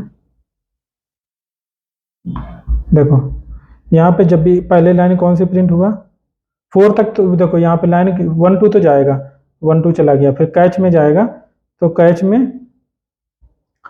4 5 6 7 है, जाएगा कि नहीं जाएगा, क्यों, क्योंकि इंडेक्स आउट ऑफ बाउंड आपने दिया, यहाँ पे आ रहा है एरिथमेटिक एक्सेप्शन, जो इंडेक्स आउट ऑफ बाउंड है वो पेरेंट तो है नहीं एरिथमेटिक एक्सेप्शन का, ये तो दोनों ही चाइल्ड है रन टाइम एक्सेप्शन के, दोनों ही बराबर हैं, बराबर पोजीशन पे हैं, ठीक है।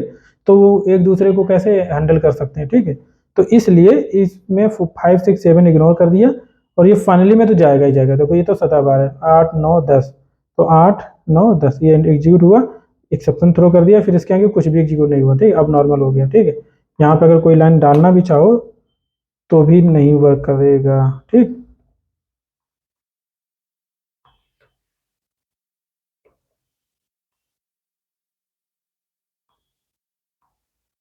ये देखा 11 प्रिंट नहीं हुआ, तो ये सारा एक्सेप्शन का पार्ट था, ठीक है। मेरे हिसाब से आपको समझ में आया होगा। कुछ भी मतलब एक जो मैंने रिटर्न स्टेटमेंट वाला बताया यहाँ पे जो दिखाया है वो बहुत ज़रूरी है, उसको आप याद रखना, इसीलिए मैंने रन करके यहाँ पे दिखाया, क्योंकि हम भी नहीं चाहते थे कि इस कि बाद के चक्कर में हम कहीं भूल जाएं इसको बताना, ठीक है। तो अब हम लोग क्या करते हैं, अच्छा अब इसमें क्या बचा हुआ, एक काम और बता, एक चीज़ मैं और बताता हूँ।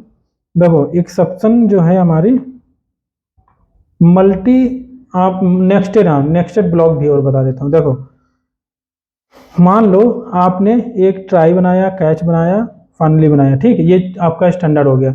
लेकिन अब आग अगर बाई चांस आपको ज़रूरत पड़ती है कि हमें सिर्फ इस लाइन पे कैच ब्लॉक लगाना है, बाकी पे नहीं लगाना, ठीक, ट्राई कैच इसमें लगाना, तो आप ऐसा करो इसके अंदर भी ट्राई कैच लगा सकते हो, ठीक है, यहाँ पे, और यहाँ पे कुछ भी प्रिंट करवा सकते हो, ठीक है,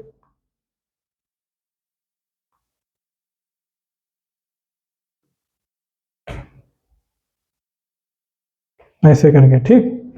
तो कुछ भी प्रिंट करा सकते हो। तो कहने का मतलब next catch block, try catch, यहाँ पे ट्राई था, इसके अंदर ट्राई लगा लिया, फिर कैच लगा लिया, ठीक है। चाहे तो और भी नेक्स्ट कर लो, हमने बताया ना एक कैच के अंदर भी ट्राई कैच लगा सकते हो चाहो तो, यहाँ पे ऐसे, ठीक है। ट्राई कैच यहाँ पे भी लग गया, ठीक है। तो ऐसे मल्टीपल नेक्स्ट ट्राई कैच आप लगा सकते हो। यहाँ पे भी है, फाइनली में भी मैंने बताया था एक बार आपको कि फाइनली में भी ट्राई कैच लगाना जरूर, कभी कभार मजबूरी पड़ जाता है, तो यहाँ पे भी लगा सकते हो। यही ट्राई कैच आप चाहो तो इसको यहाँ कैच में भी, कैच के अंदर भी ट्राई कैच लगा सकते हो, ठीक है। तो इसे हम कहते हैं नेक्स्ट ट्राई कैच, ठीक है।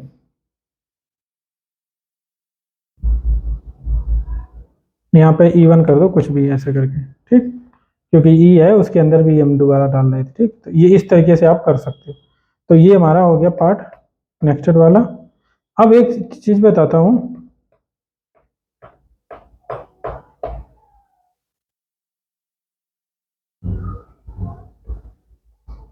ट्राई हो गया, कैच हो गया, फाइनली हो गया। अब एक चीज बताऊँ, ये जो कैच ब्लॉक लगाया है आपने, अभी आपका यहाँ पे इंडेक्स आउट ऑफ बाउंड आ रहा है, ठीक है ना। यहाँ पे मल्टी कैच ब्लॉक भी लगा सकते हो, चाहो तो मल्टी कैच ब्लॉक लगा लो। ये एक कैच ब्लॉक ये हो गया, दूसरा हो गया, तीसरा हो गया, ठीक है। लेकिन इसमें कंडीशन क्या रहेगी, ये चीज़ याद रखना। मेन यहाँ पे देखो, मल्टी कैच ब्लॉक लगा सकते हो, कोई प्रॉब्लम नहीं है, बट एक्सेप्शन की हायरार्की क्या देनी वो आपको बहुत ज़रूरी है। सीक्वेंस जो आपका है वो बहुत ज़रूरी है, याद रखना है। जैसे कि आपने यहाँ पे एक कैच ब्लॉक दिया, ठीक, ट्राई, फिर एक कैच ब्लॉक दिया, index out out of bound. तो कहने का मतलब ये जो जो आपने दिया है और ये जो एक्सेप्शन दिया, यहाँ पे आप कोई भी रिलेशन अगर नहीं है, ठीक है, इस एक्सेप्शन में, इस एक्सेप्शन में कोई भी रिलेशनशिप या तो फिर ना हो, कोई रिलेशनशिप ही ना हो, तो कोई दिक्कत नहीं, ठीक है। जैसे कि यहाँ पे इंडेक्स आउट ऑफ बाउंड है, यहाँ पे हम एरिथमेटिक एक्सेप्शन डाल सकते हैं, ठीक है, यहाँ पे। तो इन दोनों में बग निकल गया, ठीक है। क्यों?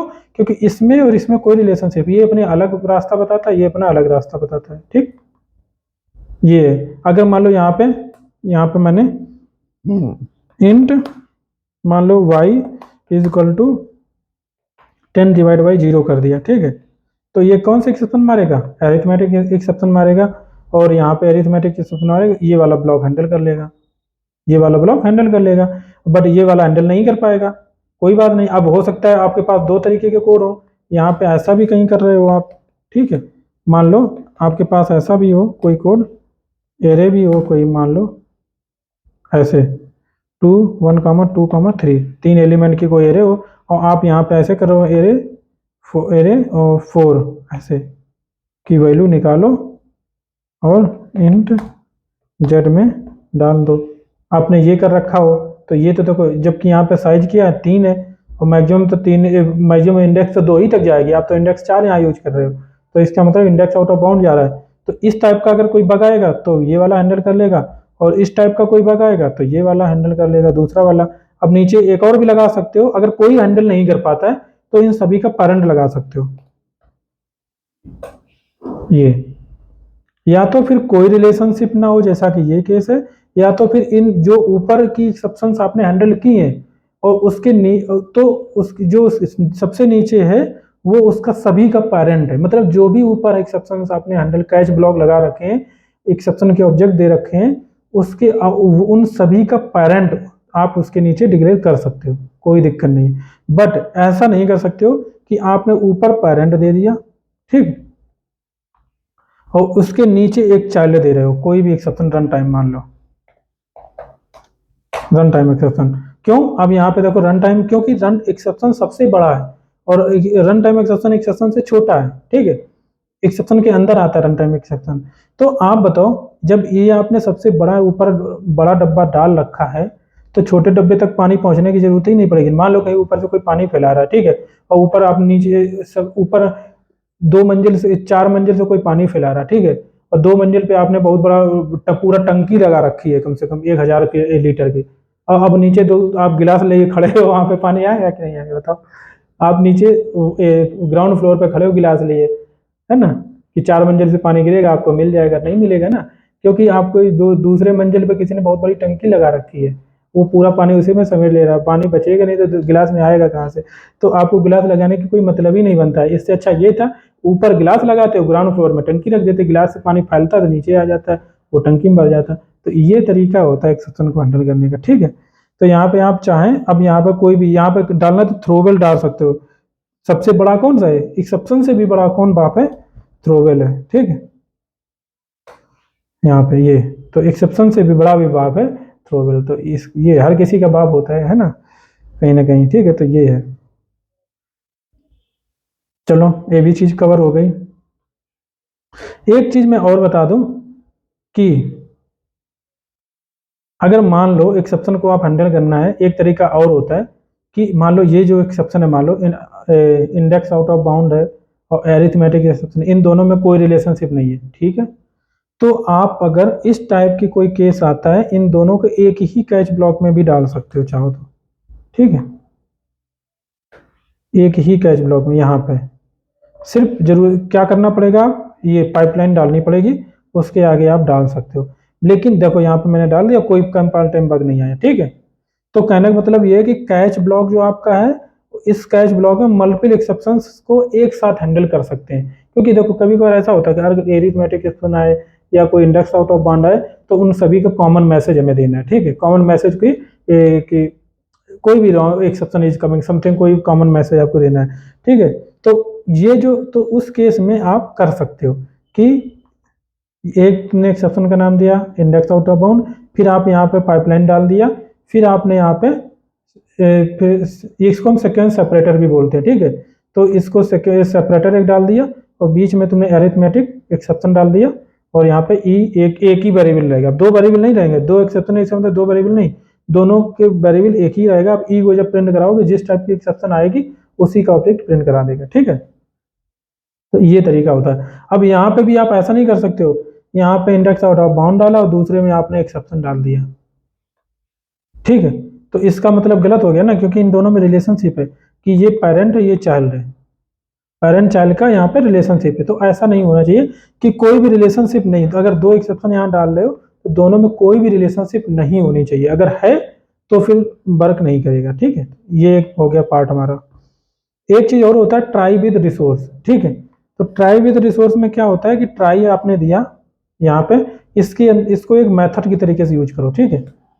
ट्राई को मेथड की तरीके से यूज करो, ट्राई विद रिसोर्स, यहाँ पे रिसोर्स को डाल दो। रिसोर्स मैंने बताया था किस टाइप के रिसोर्सेज हम यूज करते हैं, मान लो डीबी कनेक्शन बनाना है या फिर आपको कोई फाइल रीड करना है, तो फाइल के लिए मैं बता देता हूँ, कोई भी मान लो इनपुट स्ट्रीम रीडर आपको लेना है, इनपुट स्ट्रीम लेनी, ठीक है। इनपुट स्ट्रीम, ठीक, इनपुट स्ट्रीम, इनपुट स्ट्रीम आयो, ठीक, is equal to new file input stream, ठीक, फाइल इनपुट स्ट्रीम और न्यू और फाइल, ऐसे करके ऑब्जेक्ट बना लो, फाइल का ऑब्जेक्ट बना लो। फाइल में कोई भी पाथ दे दो XYZ, ठीक, ऐसे करके, ठीक। ये फाइल में क्यों कंपाइल टाइम दे रहा, ठीक है। तो ये होता है। अब इसमें आपने क्या किया, ट्राई के अंदर ही रिसोर्स को आपने क्रिएट कर लिया, ठीक। ये ट्राई आपने लिया, ट्राई के अंदर ही ये रिसोर्स क्रिएट कर लिया, ये इनपुट स्ट्रीम। ये क्या मैंने बताया था, ये एक ऐसा रिसोर्स है चेक एक्सेप्शन जो कि बनाता है यहाँ पे, ठीक है। ये क्या बनाता है, चेक एक्सेप्शन को बनाता है यहाँ पे, ठीक है। चेक एक्सेप्शन आईओ के अंदर आता है, आईओ पैकेज का। यहाँ पे देखना पैकेज दिखाएंगे आपको सारे, जावा आईओ फाइल, जावा आईओ इनपुट स्ट्रीम, जावा आईओ इनपुट स्ट्रीम फाइल लेना।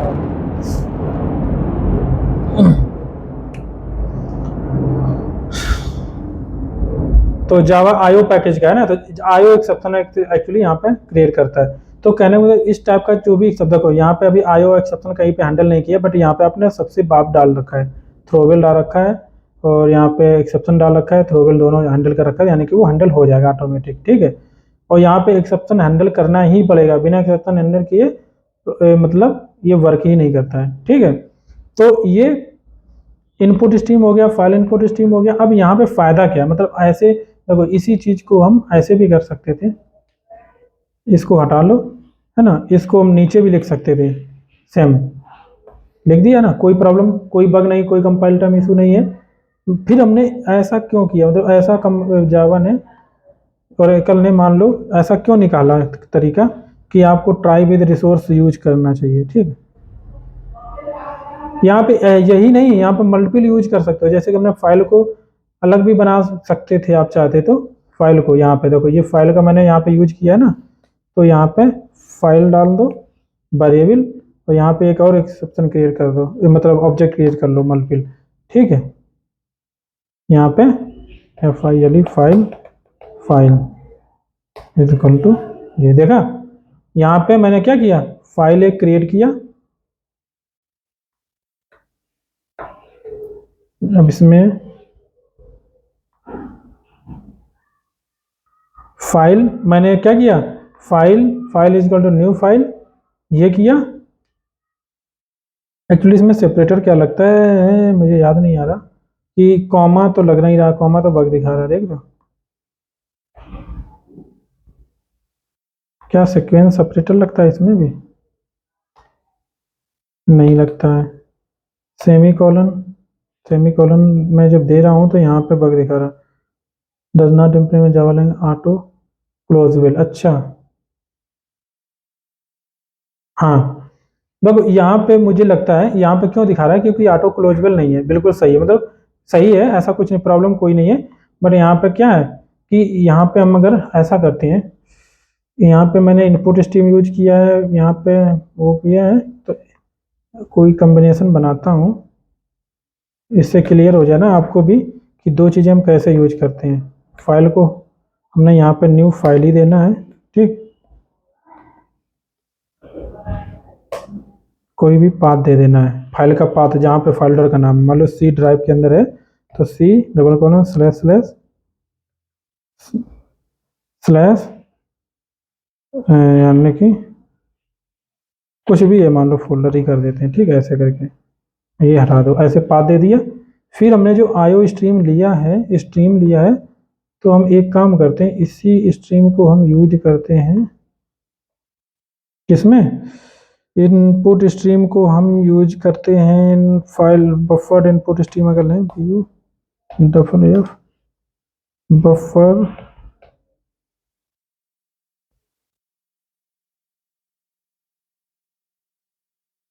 रीडर लेते हैं, ठीक है, फाइल रीडर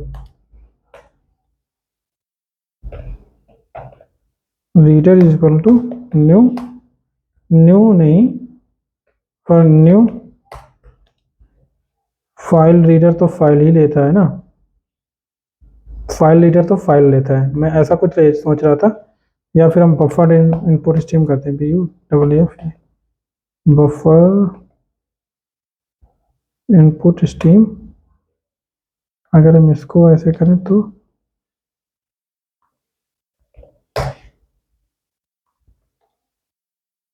ये इनपुट स्ट्रीम लेता है, ठीक है, ये सही है। तो मैं ये बताऊं, मल्टीपल अगर ऑब्जेक्ट भी क्रिएट करने हैं इसके अंदर तो, ठीक है, मल्टीपल ऑब्जेक्ट क्रिएट करने तो आप फिर कैसे यहाँ पे करेंगे वो मैं दिखाना चाह रहा हूँ आपको। देखो सारा कुछ सही हो गया, ठीक है। तो मतलब ट्राई के अंदर मैथड जो देते हैं उसके अंदर इस तरीके से भी लिखा जा सकता है, पहली लाइन लिखी मैंने, ठीक है, ये पहली लाइन लिखी, कॉमा दिया, सेमी कॉलन दिया, फिर दूसरी लाइन लिख दी, इसी प्रकार इंटर कॉमा सेमी कॉलन लगा के इंटर मार के फिर भी कुछ और भी लाइन लिख सकते हो, मतलब 3-4 लाइन भी लिख सकते हो जरूरत पड़ने पर। बट कंडीशन ये है कि वो ऑटो क्लोजेबल रिसोर्स होने चाहिए। ऑटो क्लोजेबल मतलब वही होंगे मोस्टली जो कि चेक्ड एक्सेप्शन के अंदर आते हैं, ठीक है।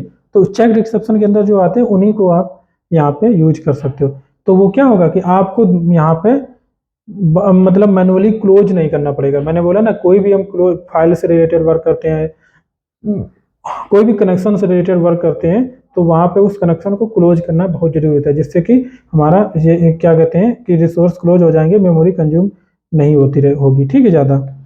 अब यही को कैसे हम क्लोज करते हैं, वहाँ पे तो ऑटो क्लोजेबल था, बट मैनुअली कैसे हम क्लोज करते हैं, यहाँ पे जैसे ये मैंने क्रिएट किया, ठीक है। तो हम क्या करेंगे, फाइनली में जाएंगे, फाइनली में तो नहीं जा सकते क्योंकि वेरिएबल हमारा अंदर बना हुआ है, तो इसको मान लो नीचे ट्राई के अंदर ही नीचे आयो डॉट क्लोज ऐसे करके मैं कर सकता हूँ, और BF डॉट क्लोज, ऐसे कर सकता हूँ। एक्चुअली ये यहाँ पे नहीं, तभी मैंने बोला ना कि रिसोर्स को क्लोज करना तो यहाँ नहीं करते हैं, मोस्टली हम लोग फाइनली ब्लॉक है यहाँ पे करते हैं, ठीक, यहाँ पे। तो इसको क्लोज करने के लिए इन दोनों वेरिएबल का एक्सेस होना चाहिए, जबकि एक्सेस तो है नहीं, क्योंकि ये हमने कैच के अंदर वेरिएबल बना रखा है। ये इसका ब्लॉक बॉडी अलग है, ठीक है, ये बॉडी स्कोप जो है प्राइवेट है, इसका यहीं तक का स्कोप है, ठीक है, और ये हमारा बाहर उसके। तो हम एक काम कर सकते हैं, इसको ऐसे करके कॉपी करो, ठीक है, इसको बाहर डाल दो, ठीक, ऐसे करके इसी को, इसको भी इसी तरीके से कॉपी करो, ये बाहर डाल दो। तो ये हमारा स्कोप है ना। अब ये यहाँ, अब इसका स्कोप क्या होगा, इस वेरिएबल का स्कोप मेथड लेवल हो गया। पहले इसका स्कोप जो था, इस वेरिएबल का स्कोप था वो इस ब्लॉक लेवल था, तो अब मेथड लेवल हो गया। तो मेथड में कहीं पे भी यूज कर सकते हो, यहाँ पे यूज हो गया। बट यहाँ पे भी देखो, यहाँ पे बग क्यों दिखा रहा है, क्योंकि इनको भी हमें हैंडल करना पड़ेगा, क्योंकि यहाँ पे भी बग आ सकता है, ठीक है, नल पॉइंटर आ सकता है, कुछ भी आ सकता है। तो ये खुद बता रहा है, देखो, या तो फिर थ्रो करो या फिर सराउंड बाय ट्राई कैच करो। तो हम इसको क्या करेंगे, सराउंड बाय ट्राई कैच करेंगे, ठीक। तो इनको भी ट्राई कैच के अंदर डालेंगे। तो ये जो मैंने केस बताया था ना कि फाइनली के अंदर भी ट्राई कैच हो सकता है, तो इस तरीके से हो सकता है, ठीक है। ये हो गया, ये भी पड़ गया, ठीक। अब हमारा बचा क्या है, हाँ, फाइल हमारा हो गया है सारा, मल्टी लेवल हो गया है। और मैं अब देखना पड़ेगा मुझे छूटा क्या है मेरा, एक्सेप्शन में हाँ, थ्रो और थ्रोज दो कीवर्ड और बचे हैं, ठीक है, थ्रो कीवर्ड और थ्रोज कीवर्ड, ठीक है। देखो, थ्रो कहाँ पे यूज करते हैं, मैंने एक बार अभी यूज भी कर रहा था कि हम इसको यहाँ पे एक्सेप्शन अकर कर रहे हैं, मान लो ये जो एक्सेप्शन अकर कर रहे हैं, ठीक है, अगर हमें मैनुअली कोई एक्सेप्शन जानबूझ के अगर करवानी है, ठीक है, तो यहाँ पे हम थ्रो का कीवर्ड यूज कर सकते हैं, ठीक। थ्रो कौन सी, मान लो यहाँ पे हम कह सकते हैं arithmetic exception, index, index out of bound, जो भी है, जो भी नाम डालना है, इंडेक्स आउट ऑफ बाउंड, ठीक। तो ये हमारी एक्सेप्शन क्या हो गया, यहाँ से हमने थ्रो कर दिया इसको, उसका ऑब्जेक्ट बनाओ वो यहाँ पे थ्रो कर दो, ठीक, ठीक है। एक्चुअली यहाँ पे जो अगर बीच में थ्रो कर दोगे तो नॉट रीचेबल हो जाएंगे ये दोनों स्टेटमेंट, और नॉट रीचेबल हो जाएंगे तो फिर इनका मतलब ही नहीं रहा, इसलिए कंपाइल बग दे देता है तुरंत। तो ये इस तरीके से हम कर सकते हैं, ठीक। यहाँ पे मैंने क्या किया, थ्रो कर दिया, थ्रो इंडेक्स ऑफ बाउंड। तो मोस्टली हम थ्रो करते क्यों हैं, एक्चुअली देखो, यहाँ पे मोस्टली हम लोग एक्सेप्शन को थ्रो करते हैं, इसकी जरूरत क्यों, यहाँ पे मैंने जानबूझ के थ्रो करवा दिया, इसका क्या मतलब है, हमें जरूरत क्यों पड़ती है इसकी, इसलिए जरूरत पड़ती है, कभी कभार हम क्या चाहते हैं, देखो, जब भी कोई एक्सेप्शन क्रिएट होती है तो जेवीएम अपने मन से ऑब्जेक्ट को क्रिएट करता है, अपने हिसाब से करता है, ठीक है, उसको अपने हिसाब से डालना, उसमें क्या डालना है क्या नहीं। कभी कभार क्या होता है कि आपको, आप ये चाहते हो नहीं, हम जेवीएम के भरोसे नहीं रहे, हम खुद ऑब्जेक्ट क्रिएट करेंगे, मतलब जो वर्क जेवीएम कर रहा है उसका वर्क आपने ले लिया, आप खुद एक्सेप्शन का ऑब्जेक्ट क्रिएट करके यहाँ पे थ्रो कर रहे हैं, ठीक है। तो उस टाइम पे आपको थ्रो का यूज करना पड़ता है, ठीक है। इसके बाद, इसके यहाँ पे मान लो ऑब्जेक्ट क्रिएट किया, यहाँ पे कोई मैसेज भी दे सकते हो कि लेंथ एरे, ऐसे दे सकते हो, array LENGT, length is less than your index, index that you are using, that you are using, ठीक, ऐसे करके यहाँ पे लिख सकते हो। तो ये मैसेज एक्सेप्शन में चला जाएगा, ये मैसेज जो है आपका खुद का मैसेज है, जो जैसे कि आप समझ सको प्रॉपरली कि हाँ ये मेरा मैसेज है, इसका मतलब देखो इसमें साफ साफ लिख दिया है कि array length is less than है, less than your index that you are using, जो इंडेक्स आप यूज कर रहे हो उससे एरे की लेंथ कम है। कितना अच्छा बात है। तो इसी प्रकार से कभी कभार ये तो चलो हमने एक्सेप्शन जो यूज किया है, ये तो हमने बना बनाया एक्सेप्शन यूज किया, कभी कभार हम खुद की एक्सेप्शन भी क्रिएट करते हैं, कस्टम एक्सेप्शन, वो भी पढ़ाएंगे, ठीक है। तो ये केस हमारा थ्रो का हो गया, ठीक है। अब थ्रोज की और बता दूं, फिर कस्टम एक्सेप्शन पे चलते हैं। मान लो यहाँ पे आपने कभी कभार थ्रो, ये यहाँ पे हुआ है एक, कभी कभार देखो यहाँ पे थ्रो आपने लगाया तो यहाँ पे यूजलेस है एक तरीके से, ठीक है। मोस्टली हम लोग क्या करते हैं, थ्रो कहाँ पे लगाते हैं, री थ्रो करते हैं मोस्टली, ऐसे कैच के अंदर, कैच के अंदर इसलिए करना पड़ता है कि मान लो यहाँ पे कोई भी एक्सेप्शन आई, उसको मैंने हैंडल किया और इसको अपनी एक खुद की एक्सेप्शन बना करके उसको रैप करके उसी मैसेज को रैप करके खुद की एक्सेप्शन बना करके दोबारा रिथ्रो किया और वो एक्सेप्शन जो है आपने कहीं ना कहीं प्रॉपरली हैंडल कर रखा है, वहां से आइडेंटिफाई आपको पता है कि इस टाइप की एक्सेप्शन तो 4 एक्सेप्शन है, 4 एक्सेप्शन को एक में बाइंड करें। यहाँ पे देखो 2 एक्सेप्शन आ रही है, इंडेक्स आउट ऑफ बाउंड आ रहा है, एरिथमेटिक आ रहा है, दोनों को तुमने एक साथ बाइंड कर दिया इस एक्सेप्शन के अंदर और यहाँ पे प्रॉपरली मैसेज दे दिया। ठीक है, तो इस तरीके से हम लोग यूज करते हैं। अब हमारा बात करते हैं थ्रोज का। अब मान लो यहाँ पे कोई एक्सेप्शन थ्रो हो रही है, ठीक है, मान लो कि अभी फाइल वाला ही था केस, ठीक, अब हम इनको हटा देते हैं।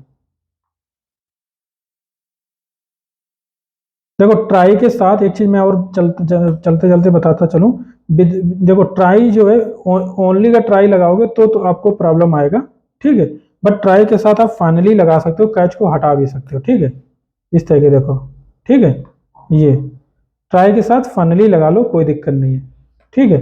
शायद ट्राई जो अकेले भी वर्क करता है कि नहीं करता है वो भी मैं बताता हूँ। फाइनली ब्लॉक मतलब ट्राई विद फाइनली भी लगा सकते हो, ट्राई विद कैच लगा सकते हो, कैच अकेले वर्क नहीं करेगा, फाइनली अकेले वर्क नहीं करेगा, ये याद रखना, ठीक है। तो इसी के साथ मैंने कैच ट्राई लगाया और मैंने क्या किया, एक्सेप्शन को भी हैंडल नहीं करना चाह रहा मैं, ठीक है, यहाँ पर ट्राई को भी हटा देते हैं, ठीक, ये अब देखो यहाँ पे एक्सेप्शन अगर हो रहा है, चेक्ड एक्सेप्शन है, ठीक है। अब ये क्या हमसे कह रहा है, देखो मैसेज पढ़ो, handle exception type file not found, ठीक है, अनहैंडल एक्सेप्शन टाइप है, ठीक है, मतलब आपको यहाँ पे एक्सेप्शन को हैंडल करना ही पड़ेगा। तो उस केस में क्या कर सकते हो, either you can handle your exception with catch block, catch और फाइनली ब्लॉक, और you need to throws the exception, ठीक है, मतलब आप समझे कि नहीं, if any exception is coming checked exception, so either you have to catch the exception using catch block or handle the exception using catch block, or you otherwise or you have to throw the exception, और आप अथवा आप throw कर सकते हो। उसका मतलब है I don't want to handle that exception, I am hand over this, मतलब आई एम हैंड ओवर, एक तरीके से हम ये कह सकते हैं I am handovering this exception to the person, this responsibility I am, हाँ, this exception handle responsibility I am giving to the person who is calling to my method, ठीक है, इस तरीके से मतलब कह सकते हो कि जो पर्सन कॉल कर रहा है हमारे मेथड को उसको हम ये रिस्पॉन्सिबिलिटी हैंड ओवर कर रहे हैं, ठीक है, ये कह सकते हो क्योंकि देखो मैं कैच ब्लॉक ट्राई कैच ये सब नहीं लगाना चाह रहा था, मैंने क्या किया, मैंने कैच ब्लॉक लगाने की जगह पे हमने उसको क्या किया, थ्रोज कर दिया, थ्रोज कर दिया, इसका मतलब वो एक्सेप्शन हमें हैंडल तो नहीं करनी पड़ी, बट जो भी मेथड वो पर्सन कॉल कर रहा है उसको फिर हैंडल करना पड़ेगा, ठीक है। तो ये तरीका, अब वो भी बंदा नहीं करना चाहता, मान लो हैंडल नहीं करना चाहता तो वो भी फिर से वो भी थ्रोज कर दे, वो भी नहीं हैंडल करना चाहता वो भी थ्रोज कर दे, लास्ट में मेन मेथड आएगा वहां पे भी थ्रोज कर दो, फिर वो जेबीएम हैंडल करेगा, ठीक है। तो ये है तरीका। यहाँ पे हम कीवर्ड कौन सा यूज, थ्रो कीवर्ड में बता चुका हूँ, अब एक आता है थ्रोज कीवर्ड, ठीक है। तो थ्रोज के लिए यहाँ पे डिक्लेयर कर दो, ये इस तरीके से करते हैं मैथड के ऊपर, ये इस तरीके से हम थ्रोज करते हैं, ठीक है, ये हो गया मैथड के ऊपर, ये हम इस तरीके थ्रोज करते हैं, ठीक है, मतलब समझ गया, मतलब कहने का मतलब ये है कि जो एक्सेप्शन हम हैंडल कर रहे थे, to handle the exception I am giving this responsibility to the person who is calling to my method, ठीक है, मैं उस बंदे को रिस्पॉन्सिबिलिटी दे रहा हूँ, ठीक है, जो बंदा कॉल करेगा हैंडल करो, वो भी नहीं करना चाहता है तो फिर आगे चला जाएगा। मतलब इस एक चीज और मैं बता दूं, इसी के साथ मेरे वर्ड याद आ गया, एक्सेप्शन प्रोपोगेशन, ये भी क्वेश्चन पूछा जाता है इंटरव्यू में कि व्हाट इज एक्सेप्शन प्रोपोगेशन। तो एक्सेप्शन प्रोपोगेशन यही होता है कि जिस मेथड में एक्सेप्शन आया है वो बंदा अगर हैंडल नहीं करता है तो वहां से प्रोपोगेट हो जाएगा दूसरे मेथड के पास, वहां से प्रोपोगेट होगा दूसरे मेथड के पास, मतलब वो चैन जो मैंने बताई थी मेथड कॉलिंग की कि M1 कॉल रहा, M2 को M2 कर रहा, M3 के अंदर से M4 कॉल हो रहा, M4 में कोई एक्सेप्शन आई तो बैक आता है M3 पे आएगा, फिर M3 के M2 पे आएगा, M2 से M1 आएगा, M1 से मेन मेथड आएगा, मेन मेथड से बीजेबीएम पे जाएगा। तो ये ही एक्सेप्शन प्रोपोगेशन होता है, ठीक। तो थ्रोज कीवर्ड इस तरीके से हम करते हैं, यहाँ पे कोई भी एक्सेप्शन को थ्रोज कर सकते हो। सारा कुछ पढ़ चुका है सिवाय कस्टम एक्सेप्शन के, ठीक है। कस्टम एक्सेप्शन में देखो, अगर कोई भी यहाँ पे कोई भी मान लो एक्सेप्शन क्रिएट करना चाहते हैं, नाम कोई भी नाम दो जिसका एक्सेप्शन आप क्रिएट करना चाहते हो, कि मान लो ग्लोबल एक्सेप्शन, ग्लोबल ऐसे कोई भी नाम दे, ग्लोबल ई हम एम्प्लॉय कर देते हैं, ग्लोबल एम्प्लॉय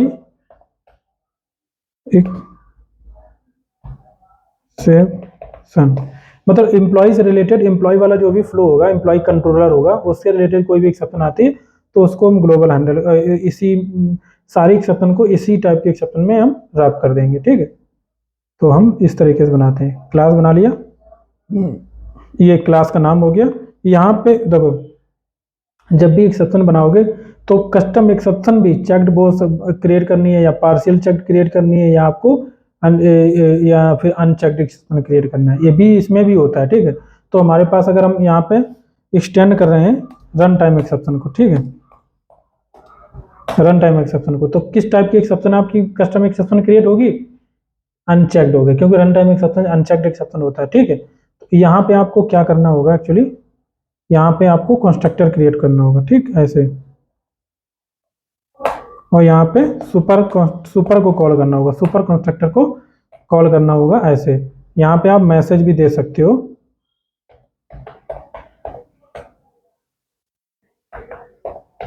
एम्प्लॉय एक्सेप्शन, ठीक, ऐसे करके। एक काम और भी कर सकते हो, यहाँ पे मैंने बोला ना, इंट स्ट्रिंग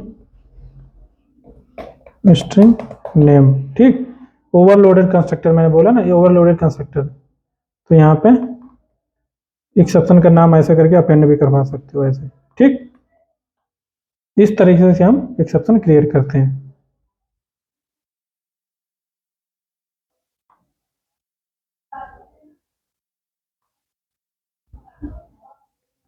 ये बस हो गया।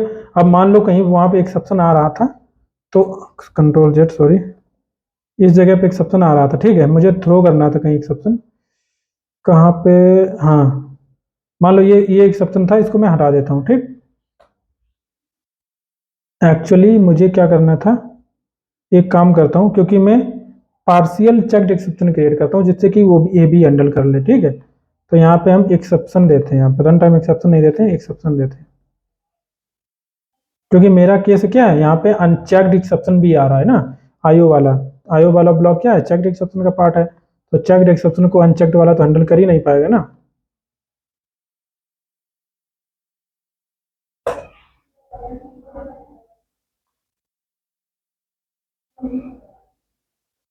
ठीक है, वैसे कर भी सकता था, क्योंकि मैं यहाँ पे हैंडल कर रहा हूँ इसको, पहले मैंने हैंडल किया, ई मैसेज आया, फिर यहाँ पे मैं रीथ्रो कर रहा हूँ, क्या कर रहा हूँ, रीथ्रो कर रहा हूँ, थ्रो न्यू एम्प्लॉय, सारी एक्सेप्शन को हम किस में कन्वर्ट कर रहे हैं, EMPLO एम्प्लॉय। यार ये क्लास अवेलेबल क्यों नहीं है यहाँ पे, पब्लिक क्लास,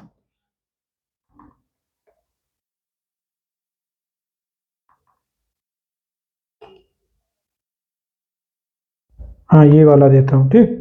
अब यहाँ पे देखना, ये देता हूँ, और ये मैसेज जो आया ना ई, तो ई डॉट गेट मैसेज कर दो यहाँ पे, ठीक। अब देखो यहाँ पे मैंने रीथ्रो कर दिया, इसका मतलब यहाँ से फिर हम डिक्लेरेशन करते हैं थ्रोज को। तो अब इसका मतलब क्या हुआ, कि देखो जो भी फाइल था हमारा अनचेक्ड एक्सेप्शन था, जो भी चेक्ड एक्सेप्शन यहाँ से आ रहा था, उसको मैंने हैंडल कर लिया पहले, फिर हमने यहाँ पे क्या किया, employ exception, global employ exception में कन्वर्ट कर दिया, और यहाँ पे इसका मैसेज थोड़ा अपेंड करवा दिया, ठीक है। यहाँ पे मैंने थ्रोज का कीवर्ड को हटा दिया, ठीक है, इसलिए बग दिखा रहा है, थ्रोज, ठीक। ये देखो सही हो गया कोड। अब इसको हम अगर रन करवाएंगे तो हमारा एक्सेप्शन आएगा, बट देखना किस टाइप का आता है, हमारा जो मैसेज है वो भी आएगा यहाँ पे। अभी कहीं बग छूट गई है, यहाँ पे ये बग दिखा रहा लाइन नंबर, अच्छा, क्योंकि मैंने रिटर्न नहीं करवाया, रिटर्न तो करवाया यार, फिर क्या प्रॉब्लम है, अच्छा यहाँ पे मैंने ट्राई किया, मैंने बोला ना इसको भी रीथ्रो करना पड़ेगा। ठीक है, इसको रन कराते हैं।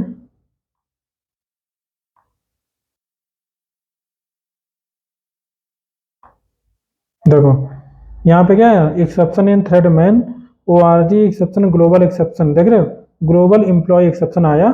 और यहाँ पे मैसेज देखना, मैसेज में एम्प्लॉय एक्सेप्शन जो कि तुम्हारा खुद का मैसेज था, फिर बाद में हमने जो मैसेज को अपेंड किया है ना, वो यहाँ पे दे रखा है, वो मैसेज यहाँ पे दे रहा है। ठीक है, तो इस तरीके से हम लोग बनाते हैं। देखो यहाँ पे मैंने क्या किया है, आप दो कई तरीके से भी एक्सेप्शन, यहाँ पे मैंने actually partial checked exception create किया। यहाँ पे आप रन टाइम डाल दो तो अनचेक्ड एक्सेप्शन भी क्रिएट हो जाएगा। ठीक है, और वर्क भी करेगा, ऐसा नहीं है।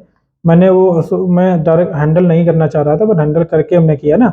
इसको अनचेक्ड जो चेक्ड एक्सेप्शन था उसको अब हम कन्वर्ट कर दे रहे हैं अनचेक्ड में। ठीक है, यहाँ से चेक्ड एक्सेप्शन को मैंने लिया और इसको मैंने हैंडल किया, फिर यहाँ पे मैंने जो एक्सेप्शन थ्रो किया वो अनचेक्ड किया है। तो अनचेक्ड एक्सेप्शन जो थ्रो होती है, तो वहाँ पे मैं आपको दोबारा यहाँ पे देखो, यहाँ पे आपको थ्रो नहीं करना पड़ेगा। अब इसको मैं हटा देता हूँ तो भी वर्क करेगा। ठीक है, देखो यहाँ पे कोई बग नहीं आया। ठीक है, क्यों? क्योंकि मैंने चेक्ड एक्सेप्शन जो था उसको हैंडल कर लिया पहले, फिर मैंने यहाँ पे अनचेक्ड एक्सेप्शन को थ्रो कर दिया। तो ये भी बहुत जगह किया जाता है कि जो जहाँ पे चेक्ड एक्सेप्शन आ रहा है उसको मैं रैप करके अनचेक्ड में कन्वर्ट करके फिर हम उसको रिथ्रो करते हैं। ठीक, तो जैसे कि किसी को फोर्स ना करे कि नहीं नहीं आपको हैंडल करना ही है ना। तो इस टाइप की आता है। तो ये आज का मेरा लेक्चर था और यहाँ से हमारा कंप्लीट खत्म हो चुका है एक्सेप्शन हैंडलिंग। आपको मैं डॉक्यूमेंट थोड़ा बहुत मैंने बनाया था, स्क्रॉल कर देता हूँ, आप अगर देखना चाहें तो देख भी सकते हैं। वैसे मैं ज़्यादा क्रिएट नहीं कर पा रहा हूँ, आप मेहनत करो, आप लोग भी चैनल को ज़्यादा से ज़्यादा आगे तक बढ़ाओ, फिर मैं प्रॉपरली टाइम दे करके नोट्स भी अच्छे से बनाया करूँगा। ठीक है, बट आपको क्या करना है, सिर्फ थोड़ा सा करना है, चैनल को सब्सक्राइब करना है और ज़्यादा से ज़्यादा लोगों तक पहुँचाना है। ठीक, अगर इसमें कोई भी छूट गया है चैप्टर या कोई भी मतलब टॉपिक छूट गया है तो आप मुझे रिमाइंड भी करा सकते हो कमेंट के थ्रू। ठीक, ये था।